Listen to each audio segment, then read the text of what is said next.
Nassau Expressway south. But I don't know exactly which, what it would be east of there now. That's, yeah, maps.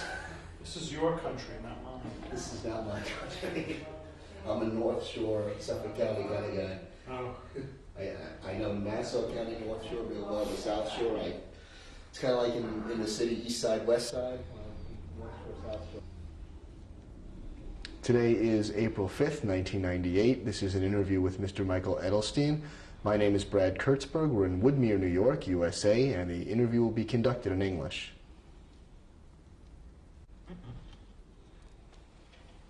Today is April the 5th, 1998. This is an interview with Mr. Michael Edelstein. My name is Brad Kurtzberg. We're in Woodmere, New York, USA, and the interview will be conducted in English.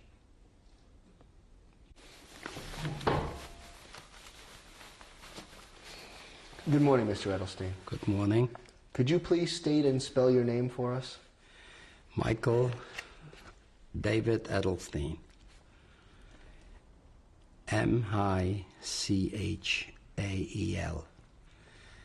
David, D-A-V-I-D. E-D-E-L-S-T-E-I-N. And what was your name at birth? My name at birth was Munye Epstein. And when and where were you born? I was born in the town of Skala in the Ukraine on January 8, 1932. And how do you spell Scala? S-K-A-L-A. And what town is Skala near? Near the town of Borshov. And I want to learn first a little bit about your family. What was your father's name? My father's name was Shulam Solomon Edelstein. And what did he do for a living? He was a tinsmith by trade. Tell me about a special memory you have of your father from before the war. My father was a decent, hard-working man, family man, worked hard to make a living. At those years, it was very difficult. Everything had to be done from a little shop in a basement. And the winter months, he used to do at night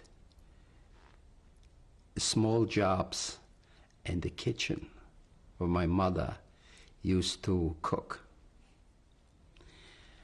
And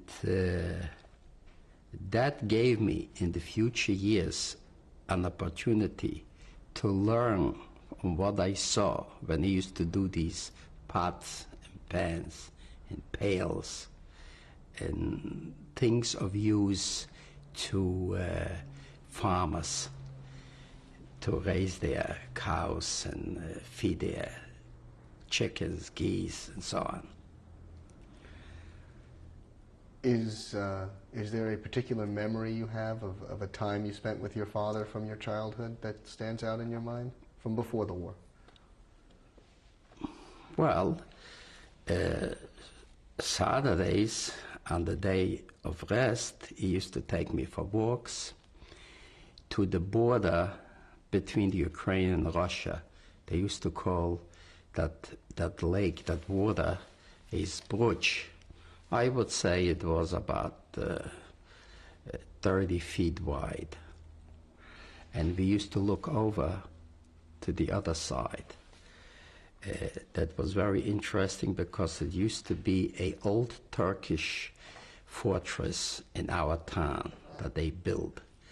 And everybody used to usually go there, and we used to look over to the so-called Russian side of the Ukraine. Then, of course, we used to go into this, they used to call it Tsikernye, to get some ice cream and things like that for the children. That's what they used to take me. Big monies they could never spend anyway, because they didn't have much. he did the best he could. Most of the time, they were busy working. Now, how about your mother? What was her name? My mother's name was Feige, maiden name Engelbach. She was a seamstress by trade, and she used to make a specialty was men's shirts. Very hard-working woman, a very devoted mother.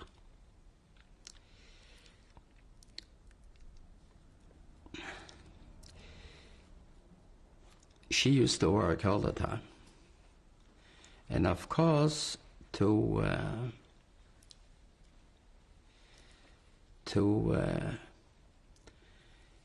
raise me and take care of me, and I was the only son. Of course, to both of them, I was the apple of their eyes. And her shop was also in our little apartment that consisted of a bedroom and a kitchen. And the apartment belonged to my grandfather.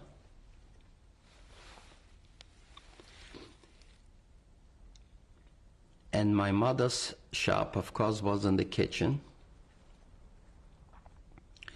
And many of the townspeople, Jews and non-Jews alike, used to come over to make shirts, especially for holidays and weddings, special occasions. Through those few years that I could remember,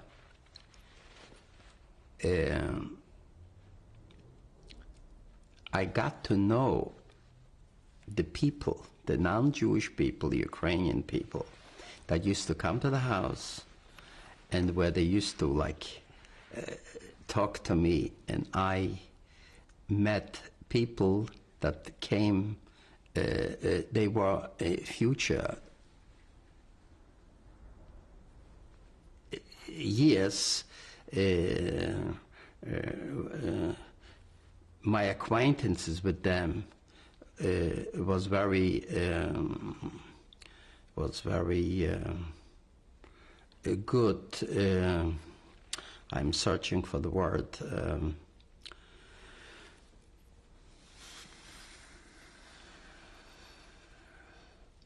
It became Andy, so to speak. Mm-hmm. You mentioned that you were the only son. Were you also the only child Yes. in your family? Yes, I was the only child in the family. And again, as I said before, they were both very busy people working to make ends meet. There were difficult times, and the Ukraine especially, for the Jewish community. Tell me a little bit about your schooling in Ukraine. Well, my schooling in the Ukraine, as everybody knows during the war years, was very limited. When the Russian army came into Poland, because our town was occupied by the Russian army when the war broke out in 1939. And when they divided Poland, it was occupied by Germany and it was occupied by the Soviet Union. So our part fell into the Russian side, luckily, because the ones that fell into the Germans got it 2 years before. 1939, they came in, I was 7 years old. I started the Cheder, the Jewish school, Earlier, I don't remember exactly the year I started, but not very long, the Russians came in, and I continued with the Cheder, with the Jewish education, plus we went to the regular Ukrainian Russian school. Under the Polish school, I was a very short time, maybe 1 year. In the Russian school, I was 2 years, between 39 to 41. 1941, this is where the Germans came in. That was the end of the regular school. They wouldn't take us to school no more. We could not belong. And I continued for a short time in Cheder with the rabbi, which was the teacher for Hebrew. What was the Cheder like? The Cheder was where we were, learning to read the Chumash, to daven, to write in Hebrew with the other Jewish boys. There is also at the same Cheder, my cousin Dov was going with me, and he was about 2 years younger than I was. And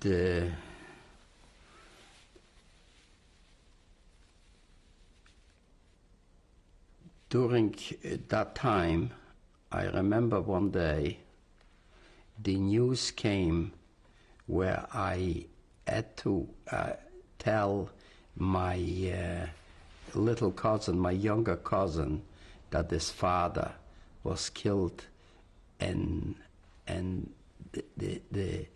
the camp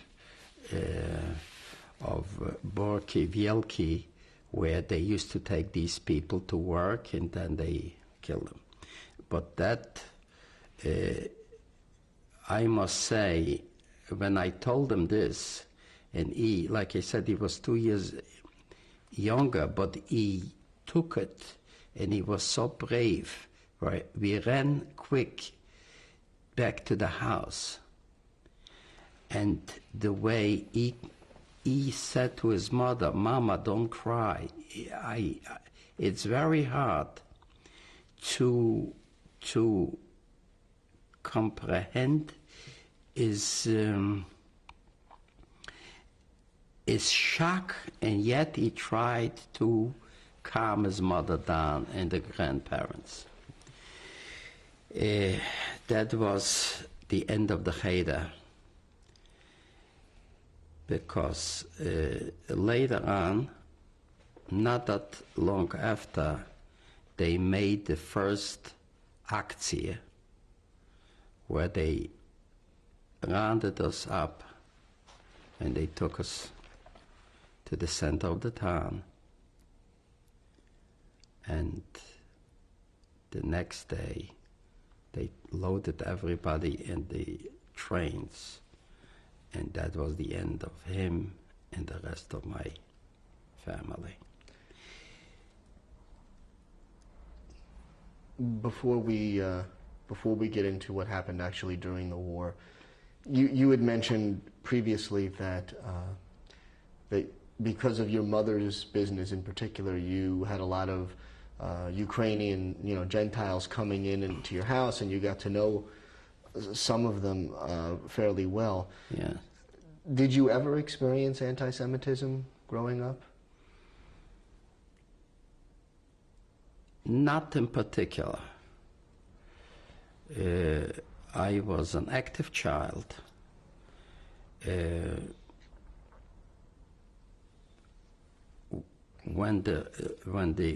Before the Russians came in, I was too young. Then, when the Russians did come in, they sort of made everybody equal. So we could not feel it. I didn't.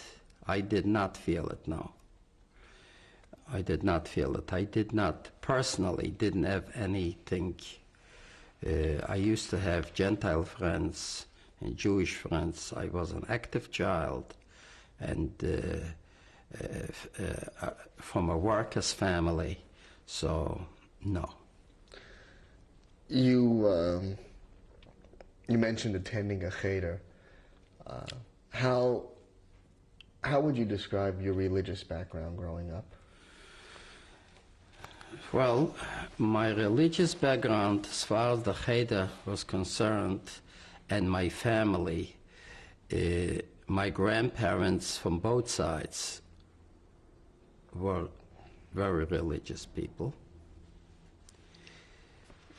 constantly attending to the synagogues.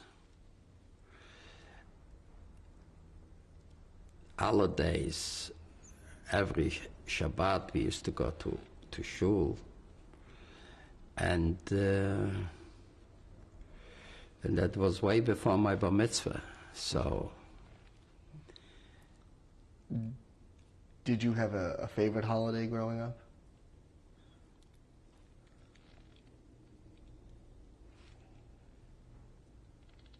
not in particular. Well, for example, now Pesach is coming up in less than a week. What was a typical Seder like at your parents' house growing up? The Seder usually used to be by my grandfather's house. So we used to get together, of course, like every Pesach, and it was a joyous holiday. I would say Pesach was very nice, and then Purim, we used to get dressed and all that, go with the gifts and all. That was sort of cute. You mentioned being an active child. How did you occupy your time in Scala growing up? Well, it wasn't by watching television.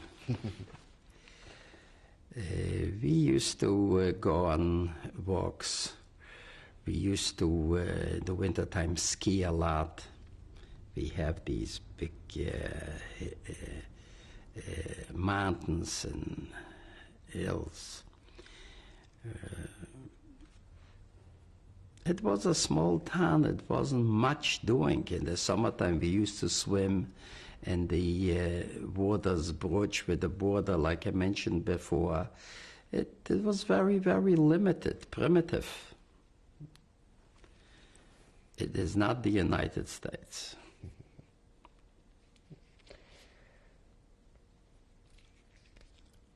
Did you have any plans as to what you wanted to do had the war not intervened?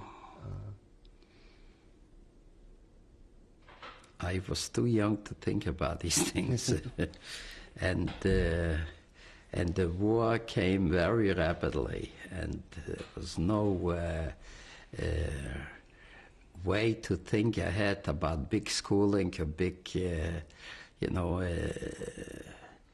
before the war, as I know, the big education in certain schools, they wouldn't take a cent. And later on, my father had big plans for me, but it didn't work out.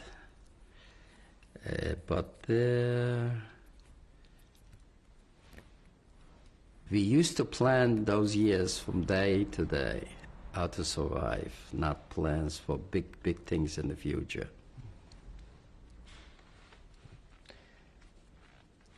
On September 1st of 1939, Germany invades Poland, and the Russians come into the other part of Poland.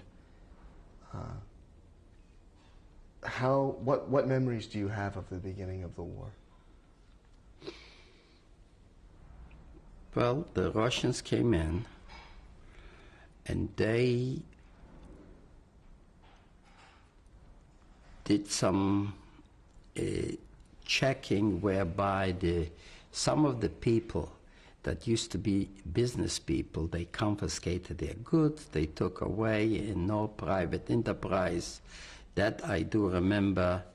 The workers, like my father, the tinsmiths, the carpenters, and tradespeople, tailors, which most of the population was there anyway.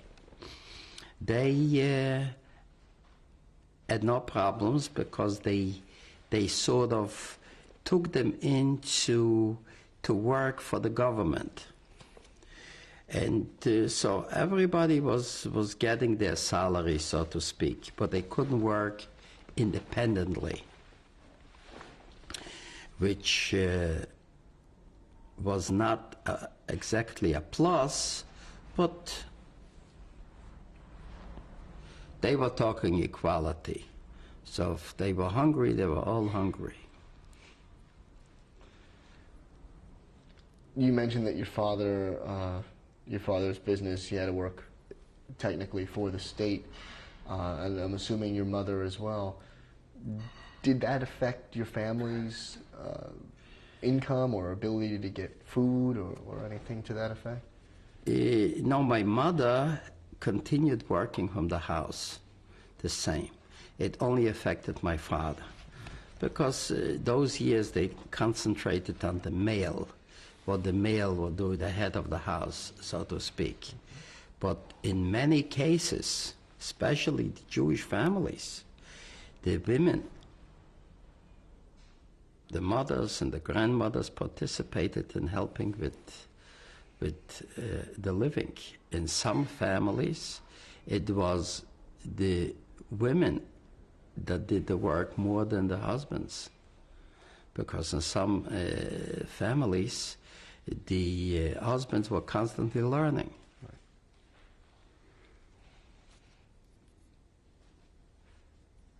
Under the Russia, under the Soviets, how has your life changed?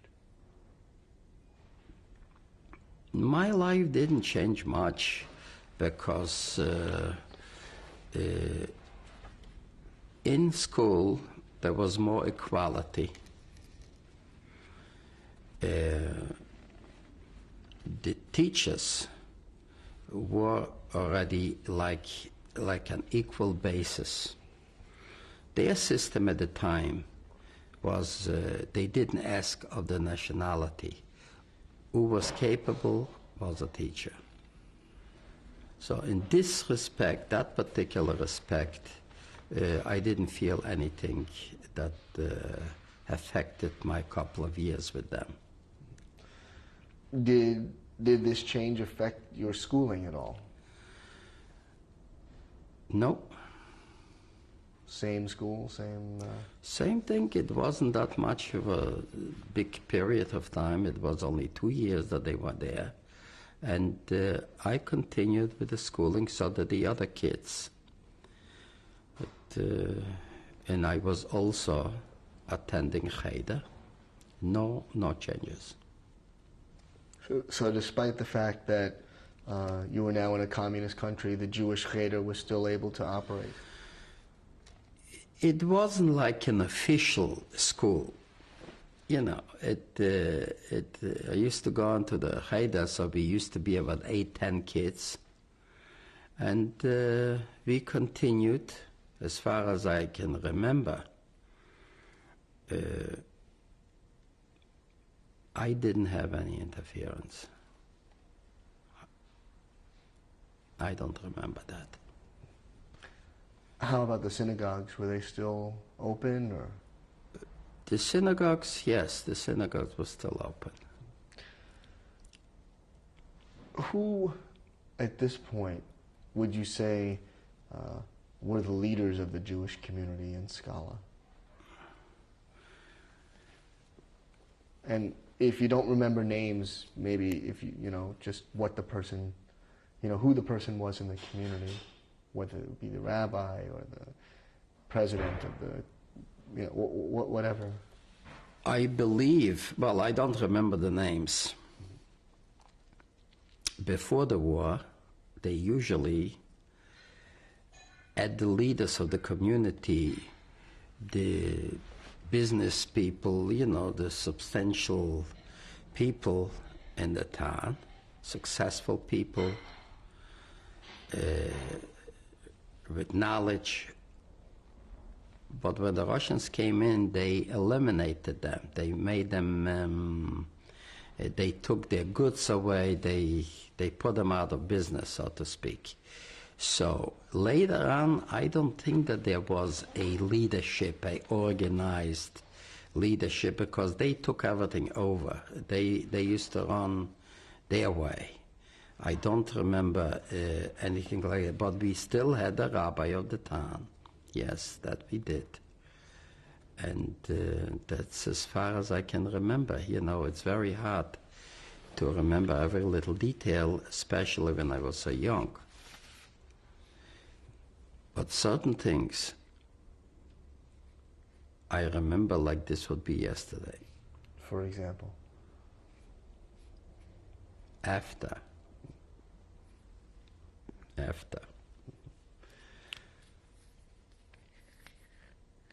When Skala was under Soviet rule, was food still readily available?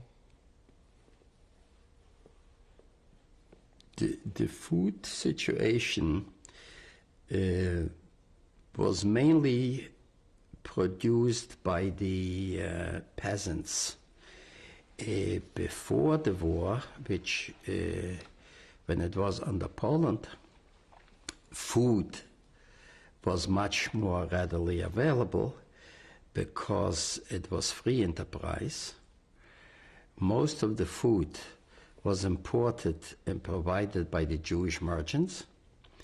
Once that stopped, once the Russians came in, they closed all that, and everybody had to work for their, so to speak, kolkhoz, for their farm, collected farms. However, the private farmers, the little farmers, the peasants from the smaller towns around us, they used to produce potatoes, tomatoes, and all the other things, and they used to bring it out and sell it on their own, on the bazaar in middle of the town. Food in general was available if you had the money to pay for it. And did your family have money to pay for it at that point? My parents always, both of them worked, and there were only three of us, so in my house there was always food. I never felt that there was no food until after again. Okay, we'll end tape 1 here. We'll pick this up with tape number 2.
We're beginning tape number 2, interview with Mr. Michael Edelstein. It is April the 5th, 1998. Mr. Edelstein, when we left off, you were describing life under the Soviet occupation of Skala. Is there anything else about that time period that stands out in your mind that we haven't mentioned so far?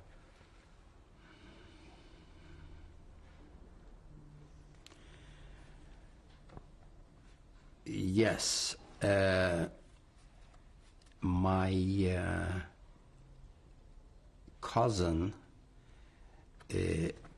his name was Moshe Ashendorf.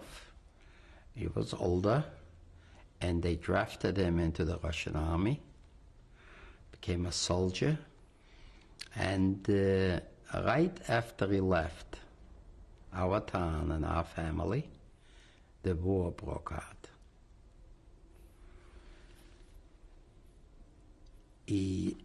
I know he served on the front, and almost when they reached Berlin, he was killed on the battlefront, and he fell fighting the Nazis. One last question about this time period.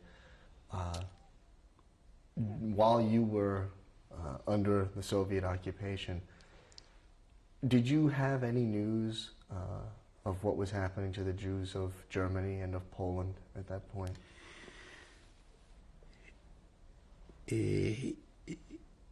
Certain mention was at the time, of course I didn't read the newspapers, but Jews were talking, you know, and then some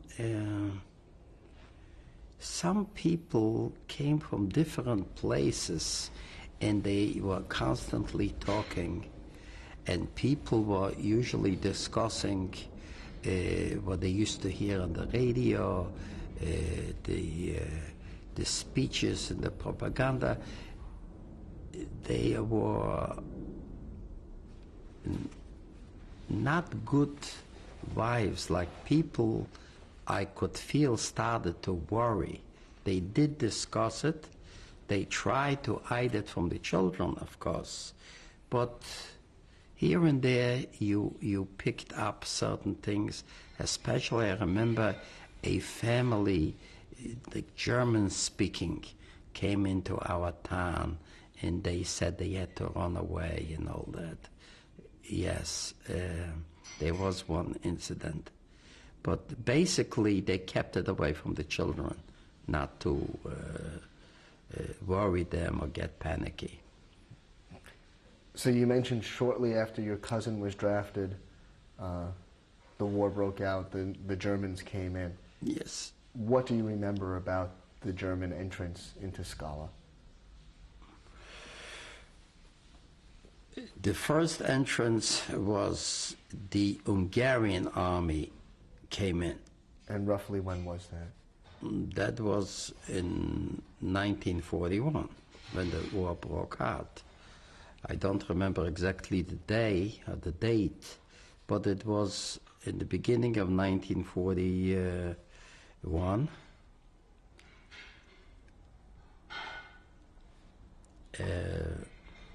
They came in, and then after them they continued further, and then the Germans came in. How long were the Hungarians in Skala? Oh, they were, by us, I would say about 4 to 8 weeks.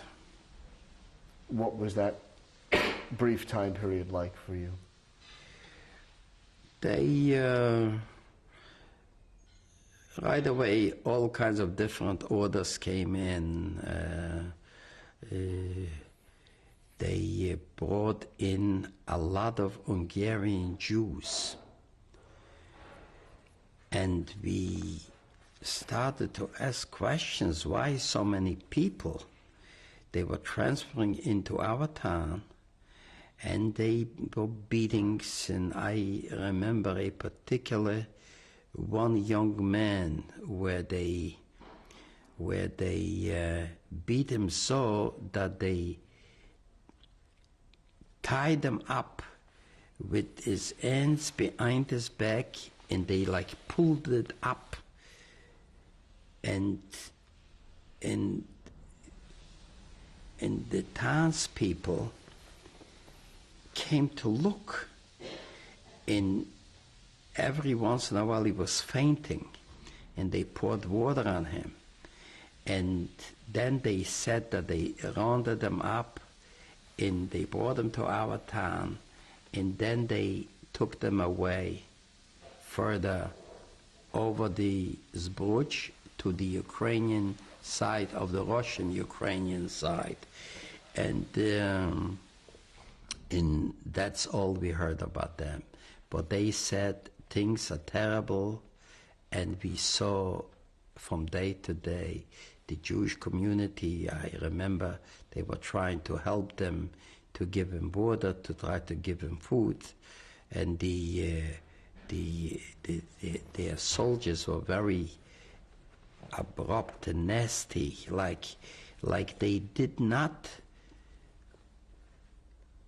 conduct themselves that they speak to other people, that the Jews, they talked like down at us. So you could feel something in the air that was bad. We never knew, like, I was starting to get very sad and say to myself, what is happening? I couldn't comprehend, we couldn't comprehend and believe that was happening. And of course, right away, the Jewish synagogues were right away destroyed. Right away, they did to scare off the people, like to create a scare system, a scare tactic, something like that. I'm searching for the word, but I can't quite get it. This is still the Hungarians? Yes, yes. And then, of course, the Germans came in. Then you saw right away a tremendous change. Roughly when did the Germans come in? Like I said, several weeks later. I don't remember exactly how many weeks, but it wasn't long. And the Germans came in, and that were the real terrible things started. Were you still able to attend school during the brief time the Hungarians were in town? Yes. Did school change for you? Not school. The Cheder. The Cheder. The Cheder, yes. You mentioned that the synagogues were burned down, or? Right away, they stopped. They didn't want the people to congregate. So right away, all that stopped. What was the reaction of the Jewish community? The reaction of the Jewish community, of course, it was a shock. And then they saw from day to day, every time it happened, things happened very, very fast. Every day was something different.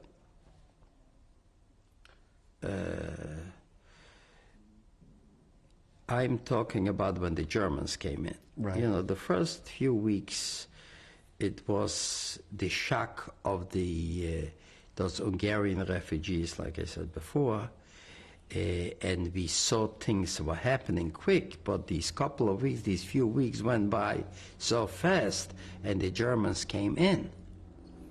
And then it really turned for the worse.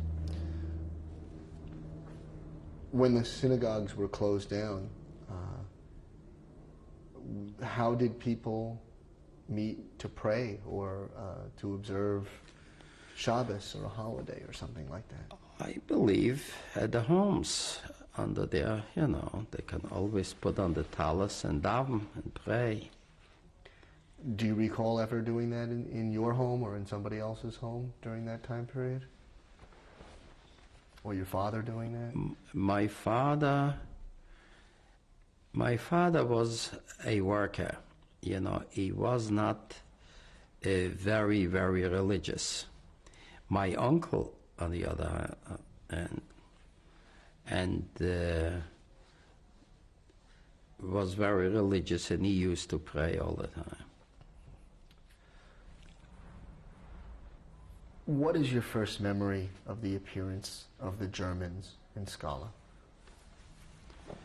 They marched in with their rolled up sleeves, and they were marched in, and they were greeted by the Ukrainian population. They were throwing flowers. And when they marched in with their arrogance, when they marched in like they had the world in their hands just to squeeze them. And the Jews were not greeting them, that's for sure. And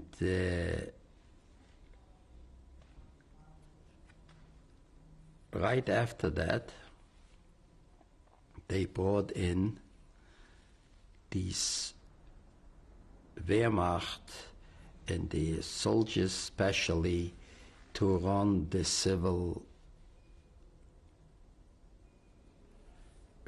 things for the city, to run the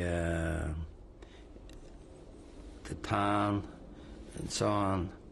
So they came in, that was part, one group was specially, that had to do with the SS, and they right away came in with orders to the Jewish population.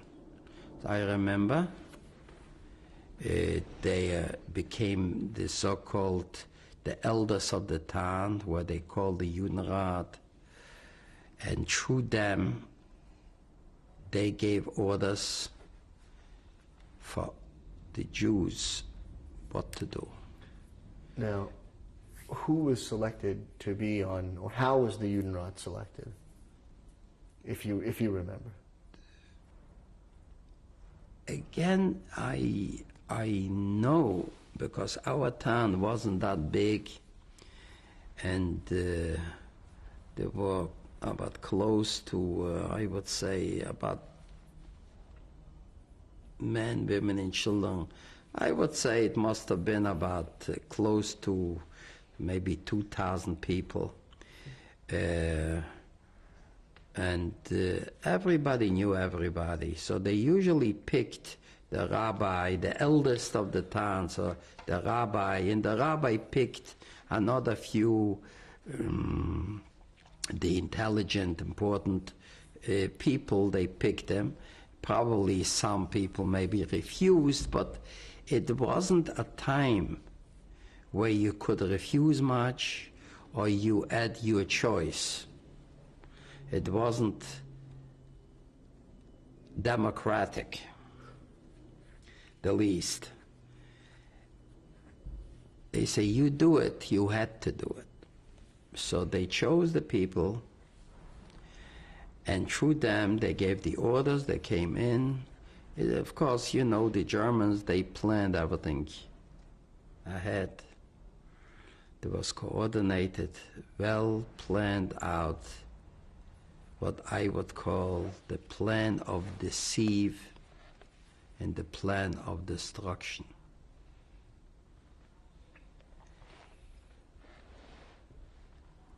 The first thing that I do remember was they told, the order came that every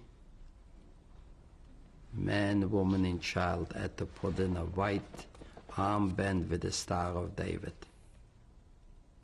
so that we can be recognized from the non-Jewish population. And you were roughly how old at this time? I was 1941. I was 9 years old. Do you remember the first time you had to go outside wearing the armband? Yes. What did that feel like?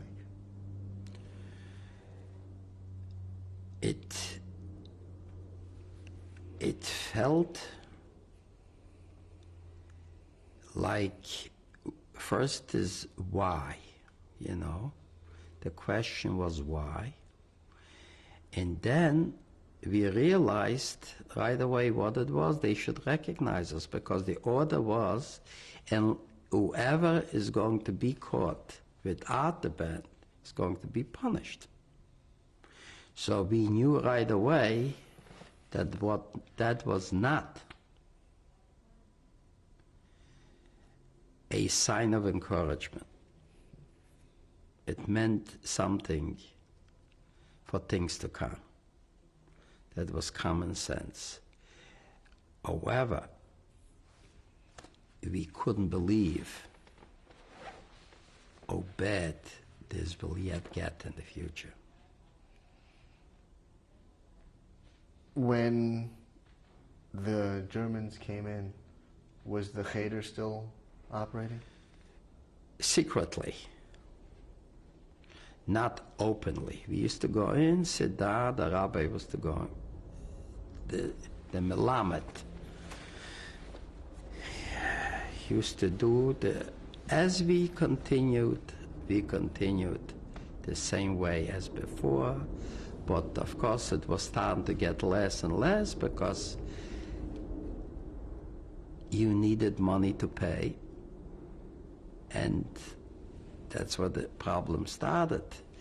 They didn't come to buy things from us, they didn't come to make things, and the melamed, the rabbi, needed to make a living. We had to pay for it, but we continued for a while until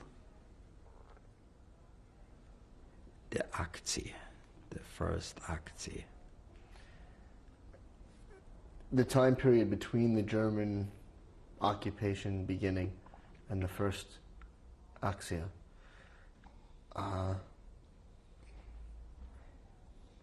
how did being under the Germans, how else did that, for example, did that affect your father's business at all? Yes. How so? We couldn't get materials like sheet metal.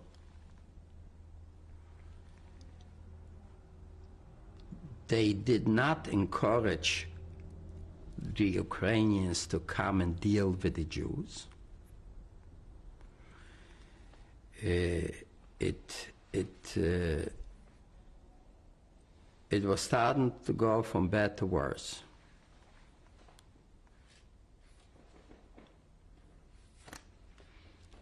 No materials, no production, no income. What about your friends and neighbors who were Gentile? What was their reaction at this time? Their reaction was separation and caution. They did not communicate with us much, and they were very cautious. Some became very hostile, especially there were these Ukrainian nationalists, because they too were misled by Germany, by the SS, that they are going to get their independence, and if they work with them, they're going to be free and they're going to get an independent Ukraine. So the population was not friendly, no.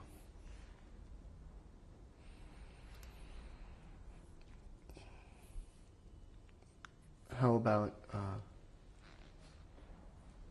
your day-to-day life? You mentioned that sometimes the Cheder would still meet in secret. When you were not at the Cheder, what was your day-to-day life like before the first action? We couldn't congregate like play ball or anything like that. So we used to mainly sit in the houses. I couldn't go out on the Ukrainian side. I had to stay close into the few streets that we had, the so-called Jewish quarters.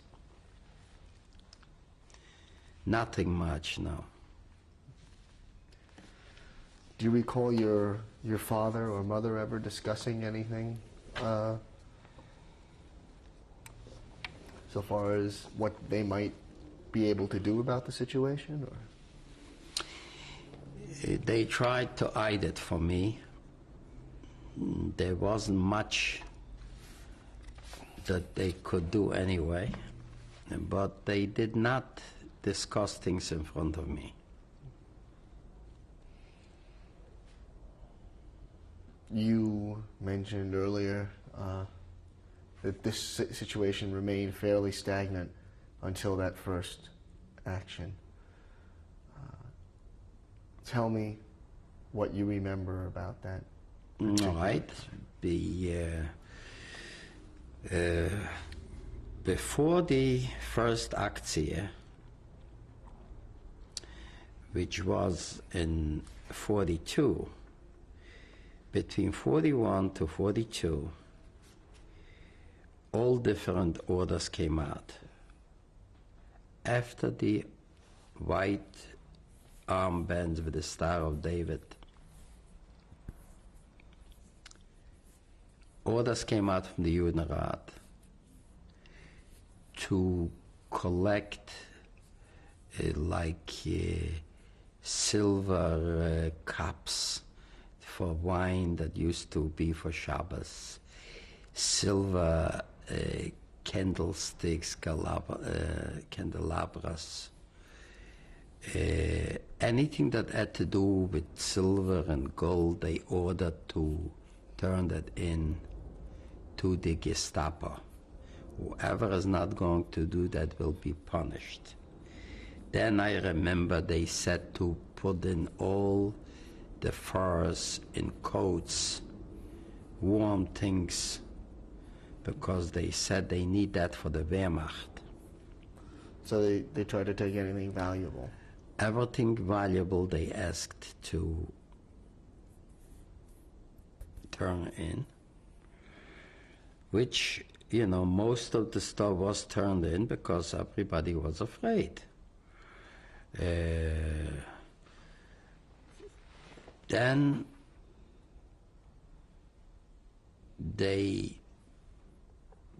other big things came after that,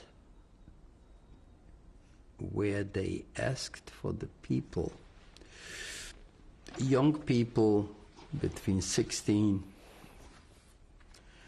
and I'd say 40, about to volunteer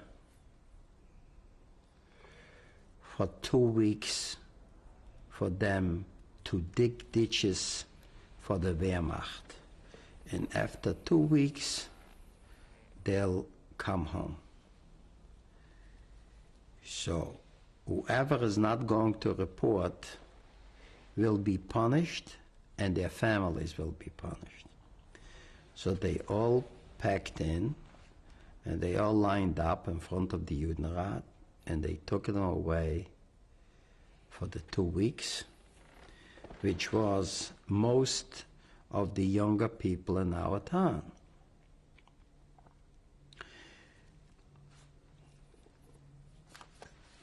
Those 2 weeks turned out that they never came back alive, none of them. What happened? They took them away to the concentration camps, and then they worked, and they worked, and they worked without food, with very little, until they all died out. Some became very sick from malnutrition and hard work, and typhus, and they were shot, and they never came back alive. How did you learn about this? There was, in the beginning, from the same Judenrat, they sent a man with a wagon once a week to bring them bread and certain foods, and people were making packages and sending to their sons and husbands to the camp. And this is all where it came back to us. Is there anything else, again, up to the time leading up to that first action that you can recall? Well, that was the time also. The shock was when my second uncle, they took him away, and they took my father, and that was the second group of people that they ordered, that they needed for work. And then the second time they already cleaned up practically 90% of the townspeople that were in the range of work of people that were formerly, say, soldiers in the Polish army or in the Russian army or belonged to the Komsomol, people that could fight back. Those was the second group that they took everybody, but when they caught my father as well, so they gave us a choice. Either my father goes or my father's brother goes. That was the choice of the Judenrat. So what did your father do? Well, my uncle Ichi Yitzchak was younger and he was not married. So he volunteered instead of my father that he will go. And he went and he perished there in the camp. And I named one of my sons after him. God rest his soul. That was a very brave thing to do and also unselfish. And that he probably saved my father's life.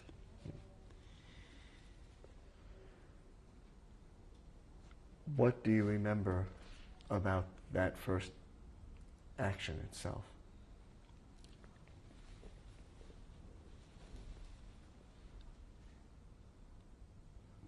One morning,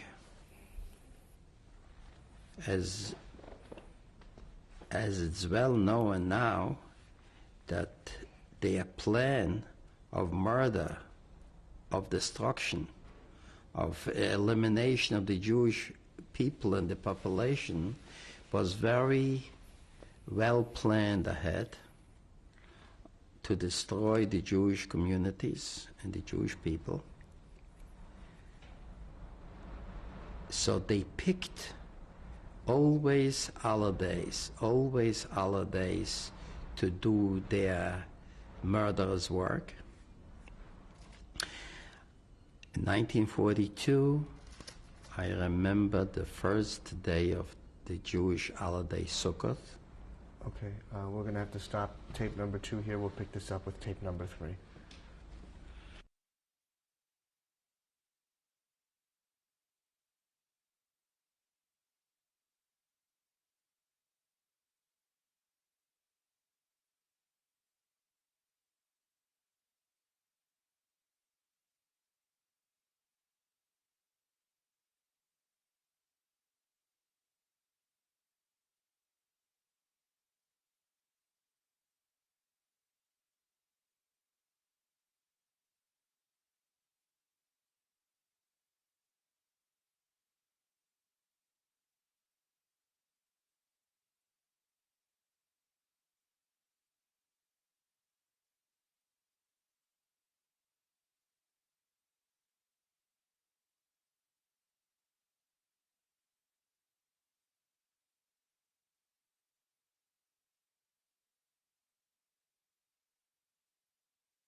Beginning tape number 3, interview with Mr. Michael Edelstein. It is April the 5th, 1998.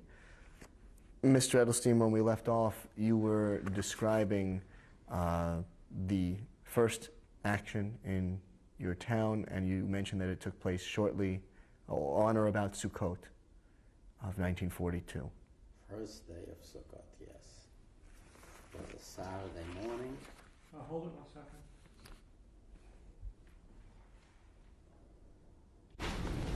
Stand by. Okay, we are once again beginning tape number 3, interview with Mr. Michael Edelstein. It is April the 5th, 1998. Mr. Edelstein, once again, you were telling us that on the first day of Sukkot, that in Skala, this action began. What do you recall about that Saturday morning? Very early in the morning, we heard noises, very loud screams in German. Excuse me. And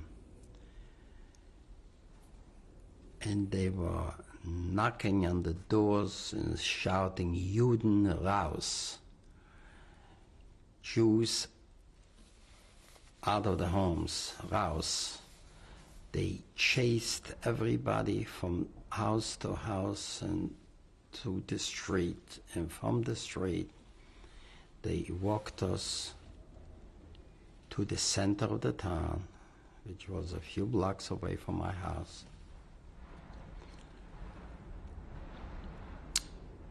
And the center of the town, there was a barrack, a house where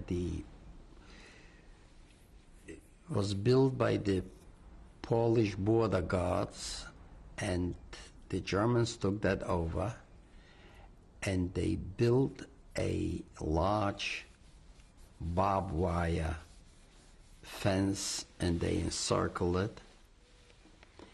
And there was a gate where they chased all of the people that they caught, which was better than half of the Jewish population in our town, consisting of grandparents, grandparents, parents, men, women, children, practically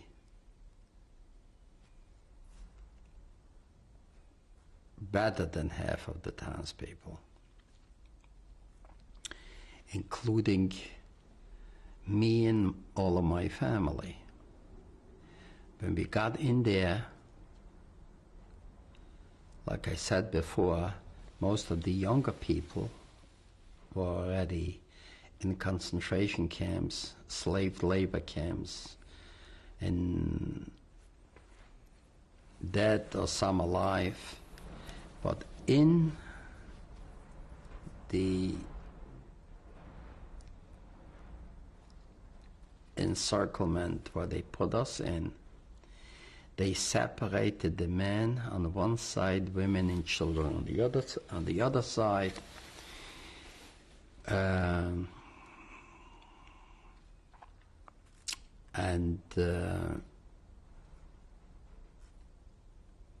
No food. The sun was shining. It was hot.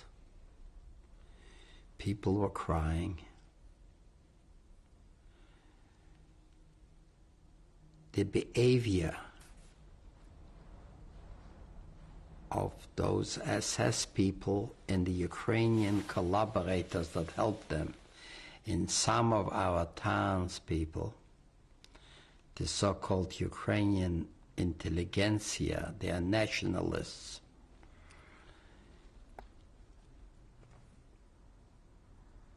I remember one woman said something to one of those SS people, and it wasn't to his liking.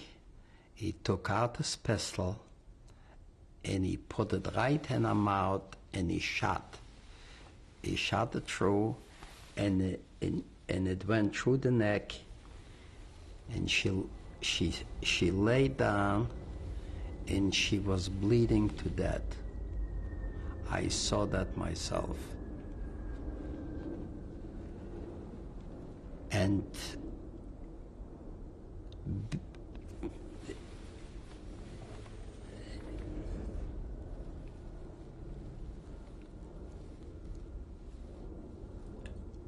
I remember also a coincidence where a woman asked the guard to turn around. She had to obviously go to relieve herself and to turn around. And he said to her, "You pig, you. Who do you think you are to ask a German soldier to do that?"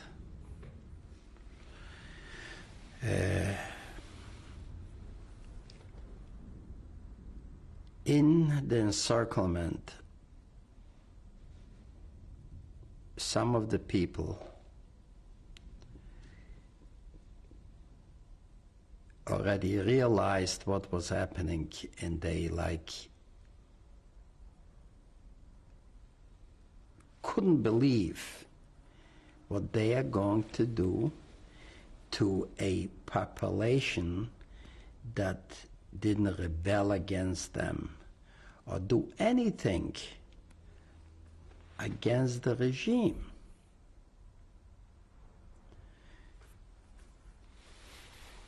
So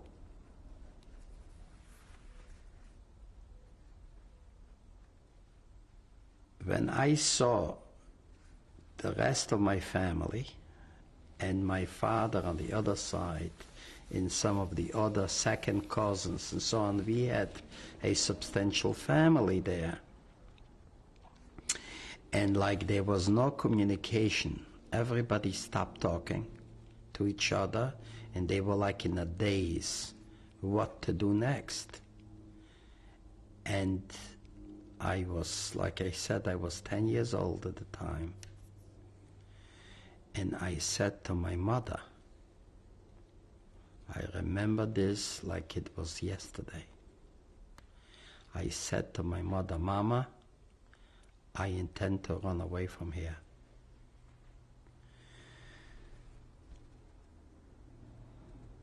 She didn't answer, but we had, as it was getting late in the afternoon, and it was very hot that day, and we had like 2 or 4 guards like walking and circling around. They were going like in circle around on the outside, the barbed wire, outside. So there was one place where you could go in towards the part where they had the little gardens and little farms. To the left side was the marketplace, and to the other side was to the place where the Wehrmacht used to at their headquarters. So the only way for me to go was towards the gardens and the farms. And they had their barns and they had their cows where they had their stuff. So I said to my mother, as darkness came in, I said, "Mama, I am running away from here." She cut a piece of bread and she gave me the piece of bread, and she said to me, "Geh, mein Kind." Yeah, we start after a power failure. Okay, we're once again picking up here with tape 3 after a brief power failure. just going back, you said that your mother ripped off a piece of bread and said to you, she gave me a piece of bread and she say, "Geh, mein Kind, Efshe wirst die bleiben leben," from all of us. Meaning, run, my child, maybe you will survive, from all of us. She sensed it and she knew that there was the end of us. And up until this day, I couldn't understand and comprehend her bravery. The only son, the only child, that she did not say, "Stay with me and you go with me. What will be with me will be with you." Her heart told her to let me go. And can you imagine her feeling to let a child of 10 and encourage me? She didn't say no. "Go, my child." And that was the last time I saw her. So what happened next? I went towards the part where I wanted to run away. And we were watching these Germans continue circling slowly, going around. And when they turned, some of the townspeople, I said, "Help me pick up the wire." They pulled up the wire. And I crawled under. And a young fella, but a year or so younger than me, I do not remember his name, but I know it was the baker's son, the man that used to bake the bread in our town, followed me. As soon as I crawled under and I was on the other side, I started to run full speed towards the barns, towards the farm. He ran after me, but when we were running a while, two of the Gestapo men noticed, and they started to shout, "Halt! Halt!" and chase after us. I did not even turn. I ran as fast as I could, and he slipped or something, he fell. While he fell, they caught him. While they caught him, I gained more time and I jumped into the barn, into the hay, and I covered myself and I stopped breathing. They were running and screaming and looking. They couldn't find me and they didn't know exactly which barn I ran into. So the Ukrainian woman heard the noise, she came out and she started to scream, "No Jude here, no Jude," because she figured in case they shouldn't burn a place down. So, and they were looking and looking, they couldn't find me. They didn't exactly know where I was. And I was sitting there until about, oh, God knows, must have been 1 or 2 o'clock. It was quiet, and I figured I better get out of there. I slowly uncovered myself, and I started to crawl out and look in each direction and try to listen if somebody is around. I went away quick from there in towards about 3 kilometers out of town where I knew people that used to come to our house, to my mother, for the shirts, and they were always friendly to us.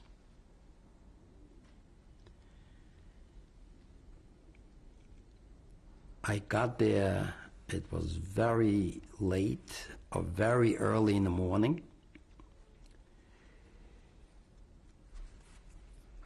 And I knock at the door, and the daughter of these people that my mother made the shirts for her future husband to the wedding chased me out. Instead of giving me a piece of bread and letting me in, she chased me out. She chased me out, so where do you go from there? I went about 200-300 yards away from there. There was a field, open field, with where they grew potatoes and all that. And I lay down there and cried for the rest of the few hours. Obviously, by daybreak, I must have fell asleep. But during that time, I heard wagons in Ukrainians ride to the city with their horses to plunder the Jewish goods. They were going from house to house and picking up clothing, picking up everything that they could, and and singing on the way back. And I heard that. In the morning, became quiet, and I heard about, I would say about 9 o'clock, something like that, the whistles of the train, hee, like the way whistling. And I looked, in all of a sudden, I saw a Ukrainian woman walk all by herself towards the towards her home back. I approached her. I saw a woman alone. If that would be man, I wouldn't have. A woman alone. I approached her and I asked her what happened. She says, all the Jews are gone and all the Germans are gone. There's nobody left in town. When she told me that, I started to go towards town. All the time, I figured that everybody is gone, they took everybody away. That's what she said. The first thing I figured, I'll go back to my home, to my house. Can you imagine my heart, my feeling at the time that everybody is gone, I'm all alone? No parents, nobody to turn to. At the age of 10.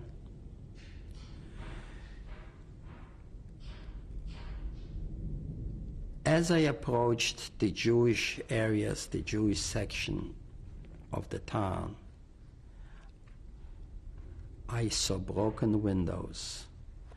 I saw feathers from cushions and all over. Things flying around. And when I approached my house and I walked in to the hallway, and it was very, very quiet there, nobody. And all of a sudden, I heard a noise, like a movement of something. And that stopped me. I figured maybe there's some people robbing. I was afraid, maybe some Ukrainians. I was moving very quietly and slowly to the door of my apartment.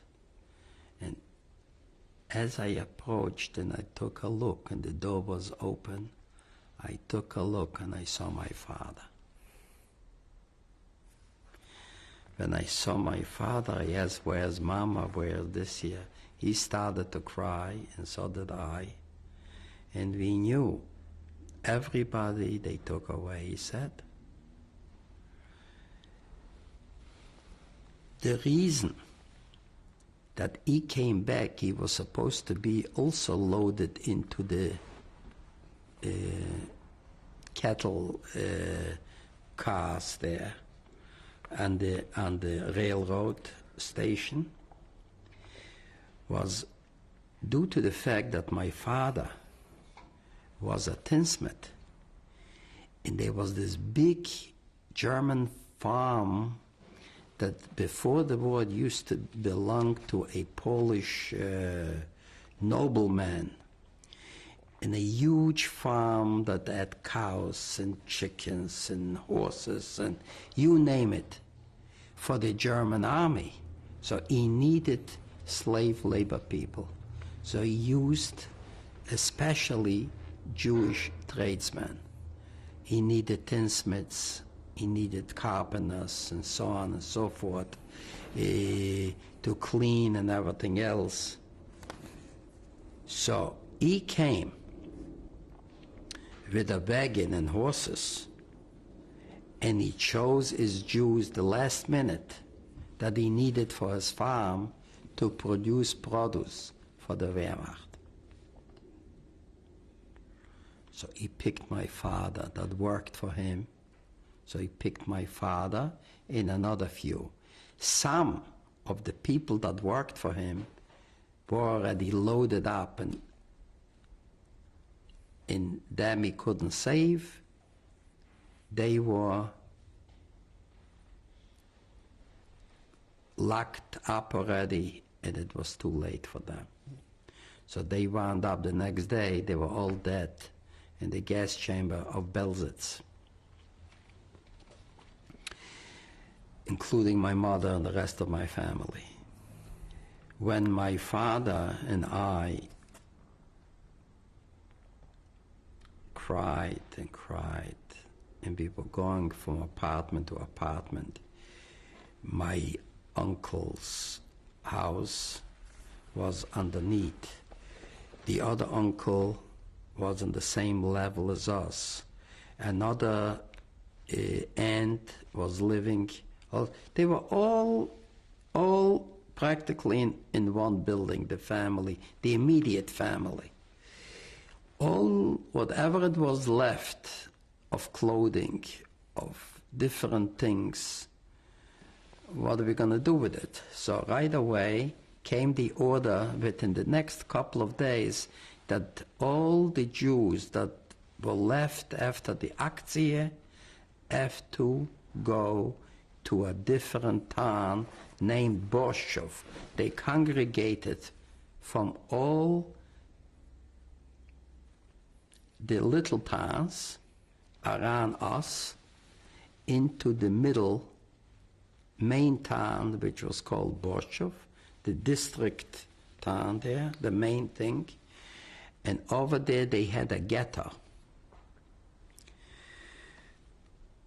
So when the order came that we must leave Skala was supposed to become Judenrein, free of Jews. So all the goods that was left over, we picked 3 Ukrainian families that used to be friendly with us, come to our house for shirts that my mother used to make. One was a Ukrainian nationalist that later turned out to be the mayor of the town. His name was Ivan Kovaleshin, and we gave him the goods, and one man. The other family that we gave goods to was near the forest of our town, which was, like I said, about 3 kilometers from the center of town. And over there was huge forest, huge woods there. We gave what we used to call, we used to call it the Tsiganke. And then a third family, which I don't even remember their name, and they turned out to be very bad. They were supposed to be the so-called intelligentsia. Excuse me.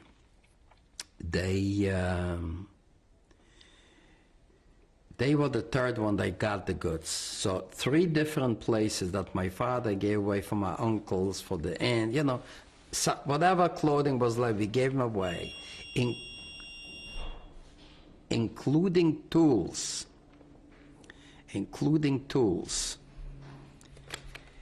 that my father had, and he gave it away to them with the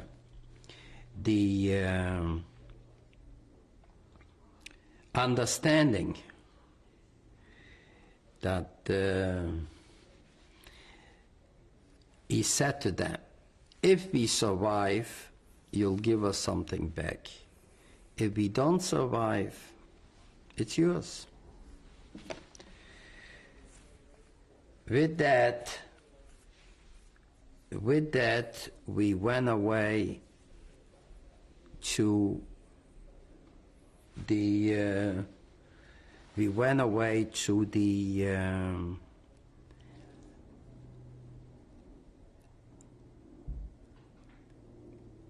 To the ghetto? to the ghetto of Borshchev. Now, how far away was that? That was by horse and wagon. That was probably an hour's ride.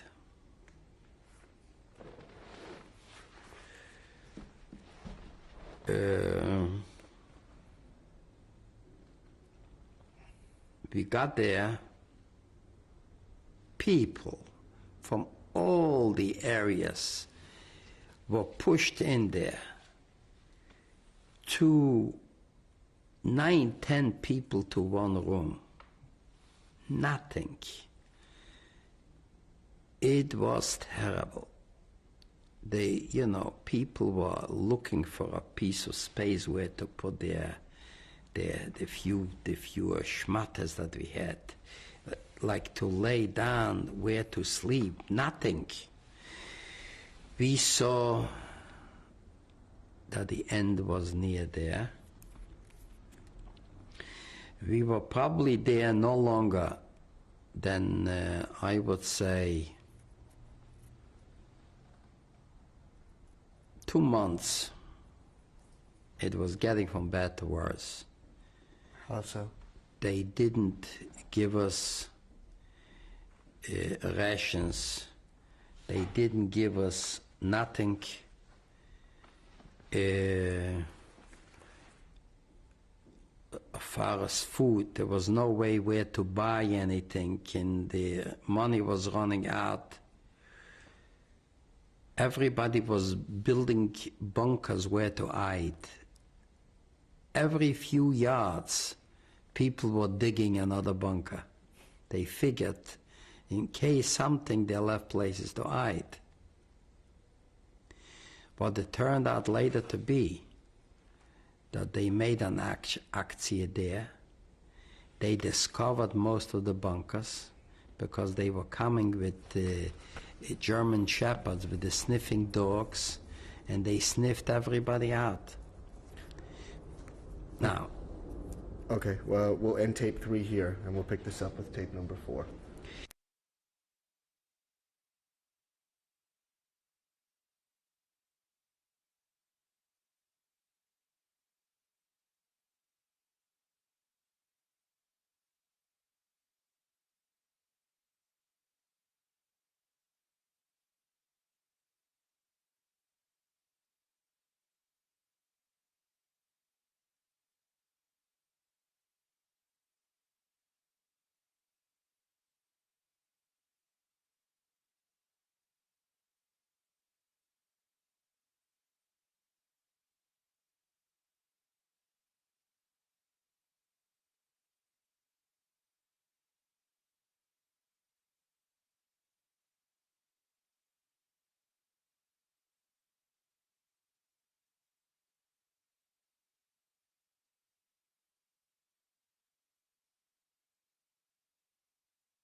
tape number 4, interview with Mr. Michael Edelstein. It is April 5th, 1998. Mr. Edelstein, when we left off, you mentioned that you had moved into this Ghetto. the ghetto, and that it was very, very crowded, and that people were looking just for a place to put a mattress down so they could find a place to sleep. Correct. The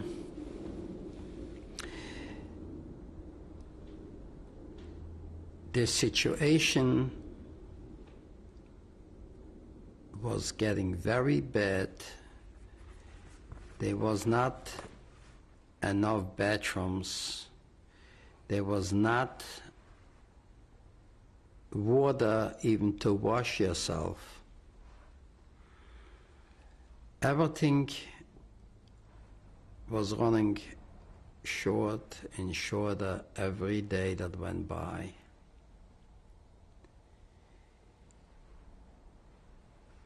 And we were very desperate. One morning, I just walked out to the street, and right in front of me, there were about 6 wagons with horses. And I looked to that direction, and all of a sudden, I hear a voice in Ukrainian, "Moniek, what are you doing here?" It was one of the Ukrainian fellas that used to come to our house. I told him that we are here with my father. He says, "Come back to Skala." I says, "How?" He says, "With me. You sit on my wagon with me, and your father is going to lay down, and I'll cover him, and we'll go all wagons together, we'll go out of town." I ran back into the house, and I said, "Tate, Papa, there is this man." At the time I remember the name, I don't remember now. And we went on his wagon, and my father immediately grabbed a few things, covered them, and out we went. We came into town. So where do you go?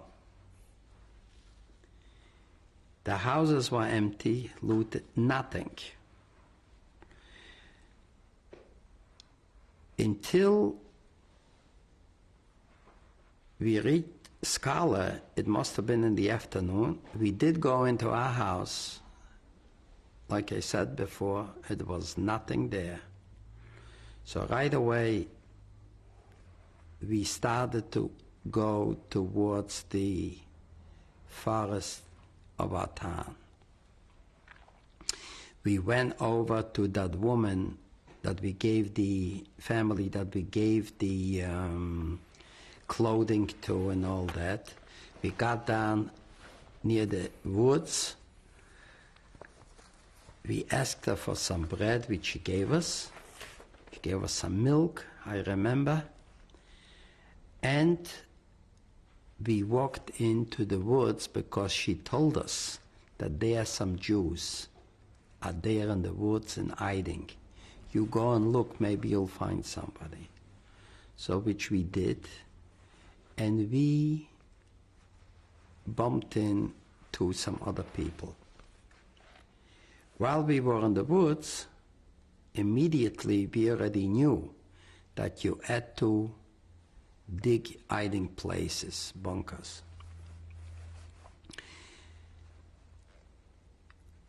So the land in the Ukraine is very rich and fertile land. We dug down an opening, the group that we were, and the original opening was 24 by 24 inches. We went down about 2 meters. Then they like make a circle like an oven, and they started to dig to the side for us to go in further. First down and then to the side.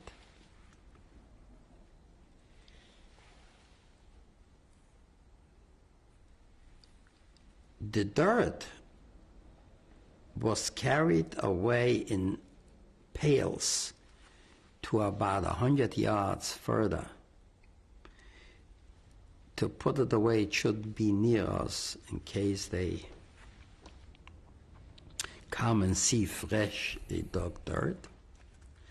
The cover was made in a small wooden box with about 6 inches high, and they put in dirt and they put some grass up. When we covered it, it looked like Look natural. natural. And when we dug that, it was near very thick, closely growing like little trees, you know, bushes like I don't know the word. Like shrubs? Where it was growing close by, you know, tight. A vine?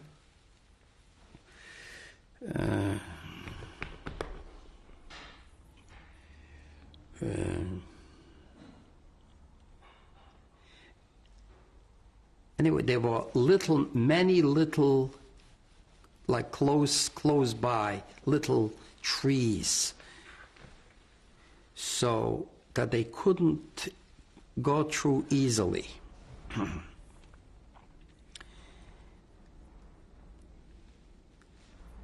We had there room for about 12 people, and they dug on the other corner, they dug a little opening for fresh air, and that was a hiding place in the woods. On the outside, we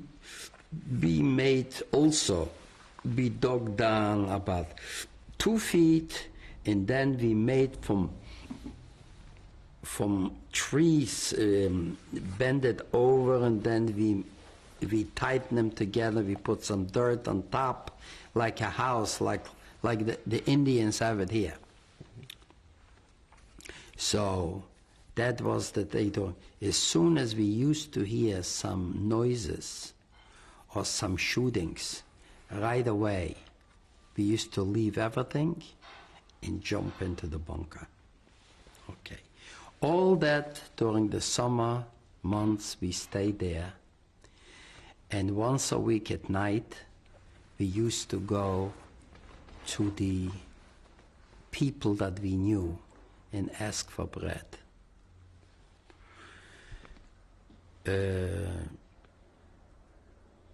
That was going on for a while until the Ukrainian police became very, very active to look for their former neighbors, their people that they went to school with, the people that we grew up with. The whole town, the whole community wasn't that big. Must have been, I would say, between 6,000 to 8,000 non-Jews, and about between 15, 16 to 2,000 Jews that lived in that town.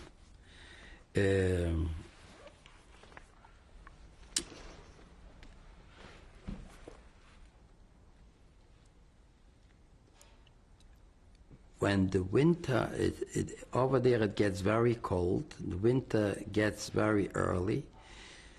When the winter started to approach, and we went to, one night we went to town, me And the man, I do not recall his name. He was about my father's age. And I used to go a lot. I don't know, I was young but in good physical condition. And I was not afraid, sort of. My father said to me, if they'll see an older man, they're going to kill him right away. With you, you still have a chance they would mistake you. So we went into town, and as we were approaching the town, two Ukrainians came towards us and they passed us by. And as they passed us by, about 10 yards, they stopped. They stopped. We saw right away something is wrong. A minute later, two Ukrainian policemen showed up, right behind of them.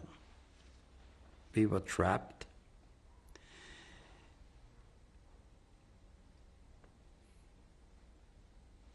Like I said, I remember him as the carpenter. And his son that he left with my father, his name was Lyonya.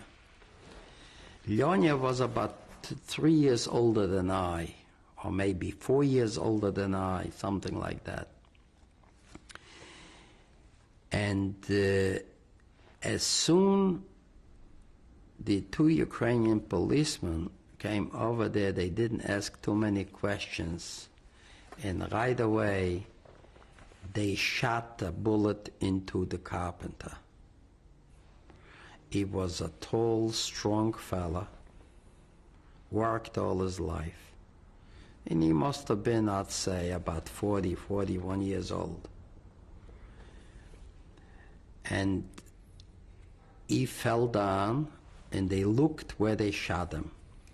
And he was shot in the arm. So when one of them looked, and they said, oh, he's only wounded in the arm. So then he got, while I was standing there, he got a second bullet right in the stomach, and they shot him, what they used to use against the Jews, they called it the dum-dum bullets. The bullet used to penetrate and explode, and it used to open up a big wound. So all his guts came out like they call a kishke. The gut came right out. And he was still not dead. So the other guy said, is he dead already? No, he still was alive. So they gave him the third bullet right up to the head, and they opened up his head. Then he said, well, he's dead now.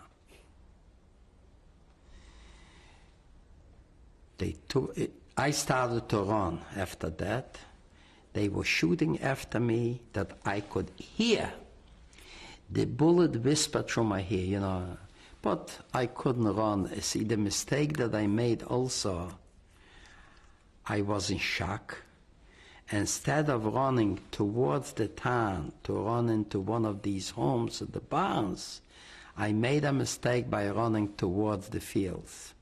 They chased after me and they caught me. I was young, and how much could I run? And the bullets, one was shooting and one was chasing after me. Anyway, they caught me and they took me up to the police station, and they asked me who else is alive, where they are. I says, I don't know. You know, where the bunker was and all that. Okay. The next day, they took me in a wagon and they rode with me from all different places. They went to the woods, they looked. There was nobody there. Because when they saw that we didn't come back, right away in the bunker they figured that we were caught. Once we were caught, they figured we're going to come the next day with them and show them where is our hiding place. That was usually the case. And in a case like that, people were forced to show where you were hiding. When we got over there was nobody there, so they couldn't say nothing. I went there, yes. Then they took me from place to place that I didn't even know where they are taking me. To certain homes that Jews were hiding by their so-called friends. Obviously, they were reported, or they themselves said, come and take them out because they don't have any more money to give us or something like that. Instead of them doing the dirty work, they somehow reported the police in order to have a scapegoat. They were riding with a 10-year-old boy from place to place in finding a certain place by hiding Jews in certain Ukrainian homes. So this was their excuse, that nobody reported it had to be the little Jew. So during those years, nobody knew where anybody was. There was no contact with anybody, and people were always hiding and talking to no one. Even you met sometimes by accident somebody, they wouldn't tell you where they're hiding. No. That was another experience in my young life. They took people out, they shot them right in front of me without any reason, without any wrongdoing. They just took their young lives away, and that was the only reason they were Jewish.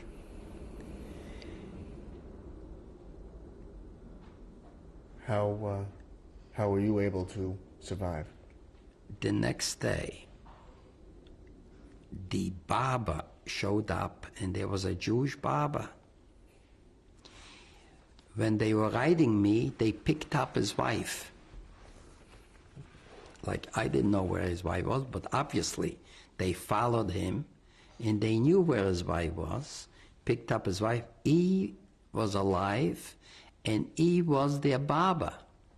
He came to shave and to do the haircuts for the Ukrainian police. So they let him, they used him, they let him stay. And I knew him. His name was Abraham Avromale. And he said to me, "What are you doing here?" I says, "I was caught. They're riding me around all over the place, and they're finding Jews there." He said, "As soon as they put you back into that cell, they usually leave that cell open. They don't lock it at night. As soon as you see nobody and it's quiet, you open the door and disappear." That's exactly what I did. I took off.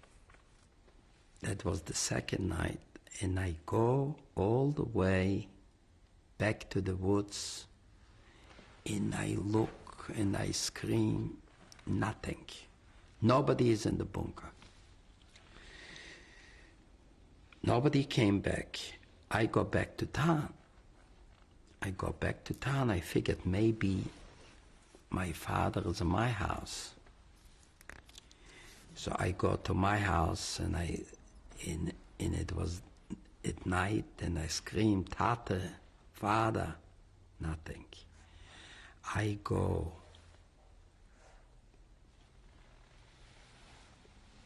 I I was on this side, I went to that side, the other row of houses, and I went in from house to house, and I was screaming, Tate, Tate. In one of the houses, I reached, he answered. And it was very late at night already. He answered, and I found him, and he was with Ljonya, the son of the carpenter that they killed the day before. The three of us went into a little bunker that was made in town by one of our neighbors, that his wife told me that her husband dug a bunker there, and she told me that, and she told that to my father as well, and I don't know where she disappeared with a young son. They must have killed her someplace during one of those actions in the woods, because they also had acties in the woods where we were hiding, and sometimes they used to come and circle the area and take the people out. So one of those raids, she got killed with her son, and they also encircled a group of young men that were from a few different towns around us. They used to be army people, and they formed a group of partisans, but they did not accept any women and children. They were one day circled by a very strong group of SS, and they were killed. They ran out of ammunition as usual, and they were killed. When we got together, and I got into, with my father and Ljonya, into the bunker. The bunker was in a house opposite our house where we used to live, more towards the Ukrainian side. Was constructed, I would say, about 36 inches the width by 7 feet long. Now, the bunker was made under one of those baking ovens where they used to put in bread, and underneath that was a special built oven, and underneath that was like an opening, a square opening, where they used to put down potatoes for the winter months. But as you looked into that opening, and above was that round oven for the baking, and underneath was for the goods, it shouldn't freeze. So when you looked into that opening, so you saw 3 sides of the wall. But this side, the straight side, you didn't see, because you had to put your head in and look down and see that place. Over there, there was an opening of also about 24 inches, where you had to take brick by brick away. Then it was a little door. We used to go into that opening. The door was open. We put the bricks back and closed the door.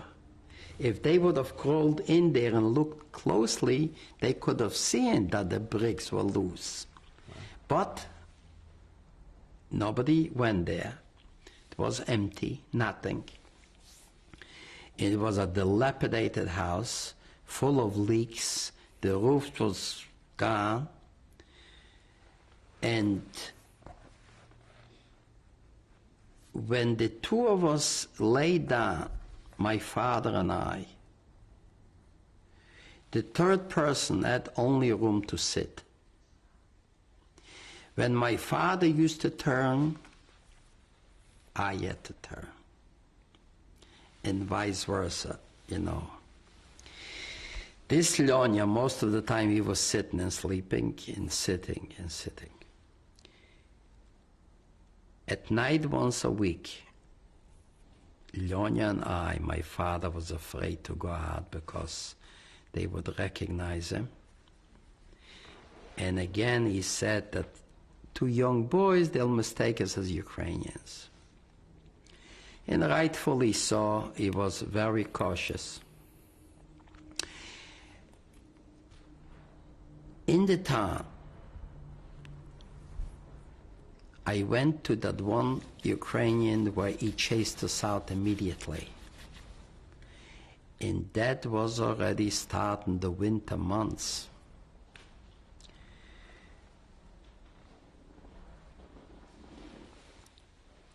That was already in 43 going into 44.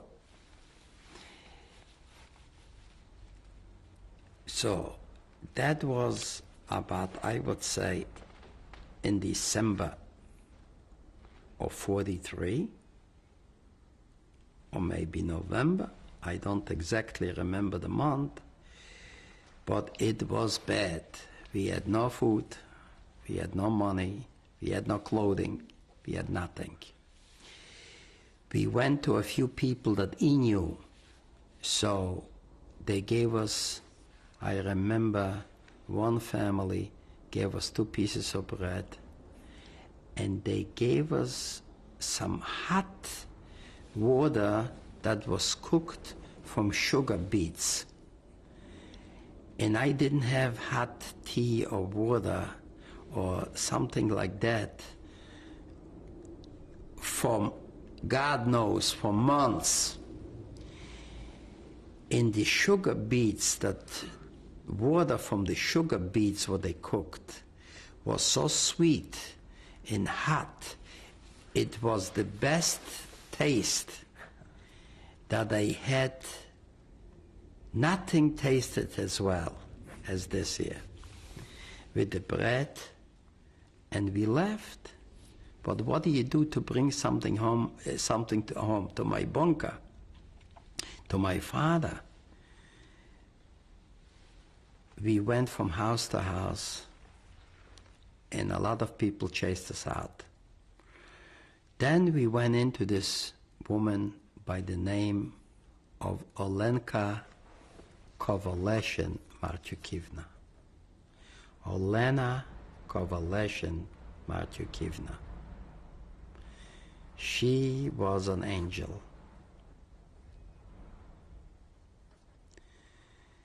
Right away she asked us what we need, and she had a son, Mirosh, and he was about 4 or 5 years older than I at the time. Was about the same age as Lyonya.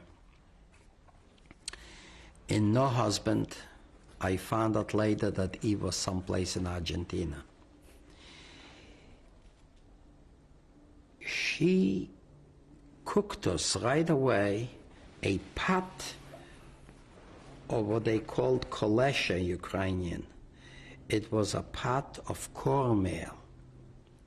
You know, the yellow, a big pot with a big wire handle, in a cover to cover that, and she gave us a pot of water, and she gave us 2 onions. Now that was the best present, the best thing that could happen to us, the best gift, you know, that was giving us an extra week of life. And I had nothing to give her. We thanked her, we went away, it lasted for a week. We rationed this pot of that kolesha. My father was cutting 3 equal pieces, and that lasted for a day. Every day 3 pieces, and now this is how we existed. Okay, we'll end tape 4 here. We'll pick this up with tape number 5.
Live interview with Mr. Michael Edelstein. It is April the 5th, 1998. Mr. Edelstein, when we left off, you had described the gift of the corn meal, which lasted you and your father and this third person you were with for 1 week, and how that helped you survive at that point. We are now, according to you, into the winter of 43/44.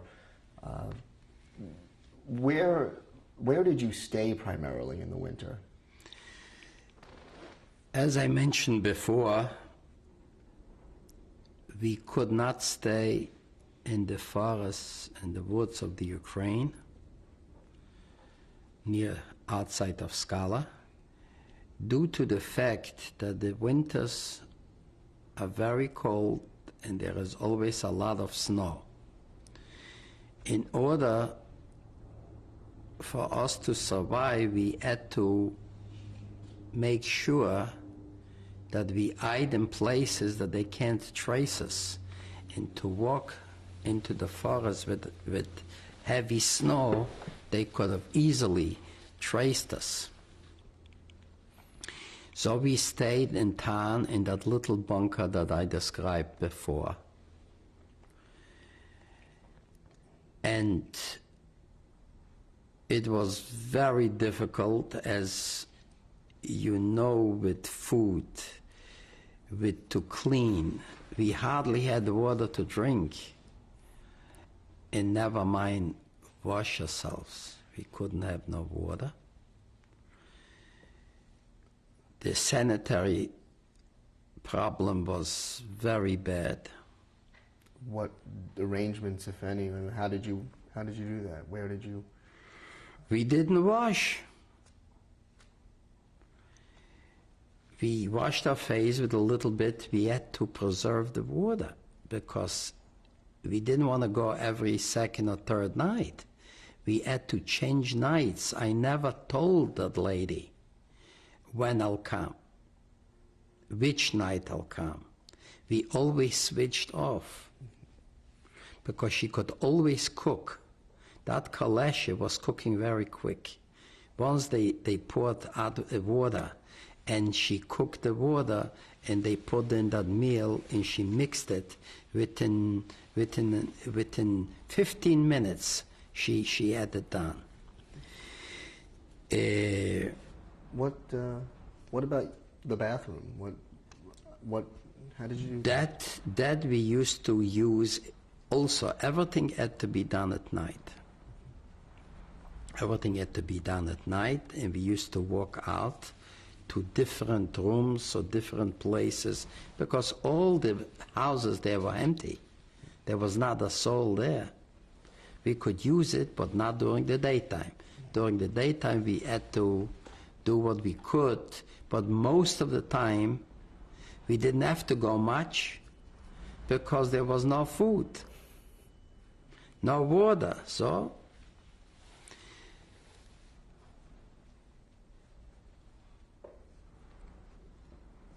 going back at the time where this one man chased us out. So my only hope was to get for me to repay somehow that angel, that lady, to give her something, because she herself was poor.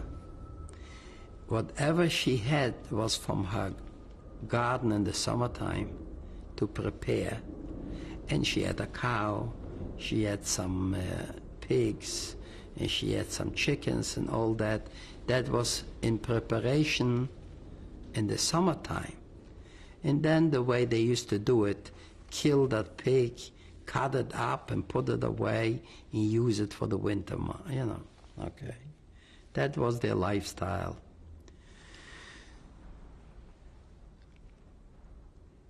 That Ukrainian that my father gave the goods became the mayor. This Ivan Kovaleshin was a Ukrainian nationalist. As he became the mayor, he was taking goods from any Jewish family, but he had no problem doing his job of cleaning up before yet, even before the aktie, of course. So he had plenty of goods. To come to his house was always a Ukrainian policeman guarding him. And if this wasn't enough, the way the homes there, they usually used to have a wire running from one building to the other, like from the house to the barn, and on that chain was a dog running back and forth, back and forth. It's either the dog or the policeman. We were going there practically every night after dark to see maybe one day the policeman won't be there one evening. We finally got one evening he wasn't there. When he wasn't there, the gate into the house was about 50 yards. Lyonya said to me, "You go to the door, and I'm going to keep the gate open in case you have to run back quick. The door will be open." So he was standing by the gate and kept his foot and holding the door open. Was no dog, luckily, and it was no policeman. I walked over to the door and I knocked on the door, and he had a very heavy, bombastic voice. He was a big man with a big mustache. I could see it now. And he yelled out, "Who is there? Totam!" in Ukrainian. And I answered, "Blechara Senok," which means the son of the blecher, of the tinsmith.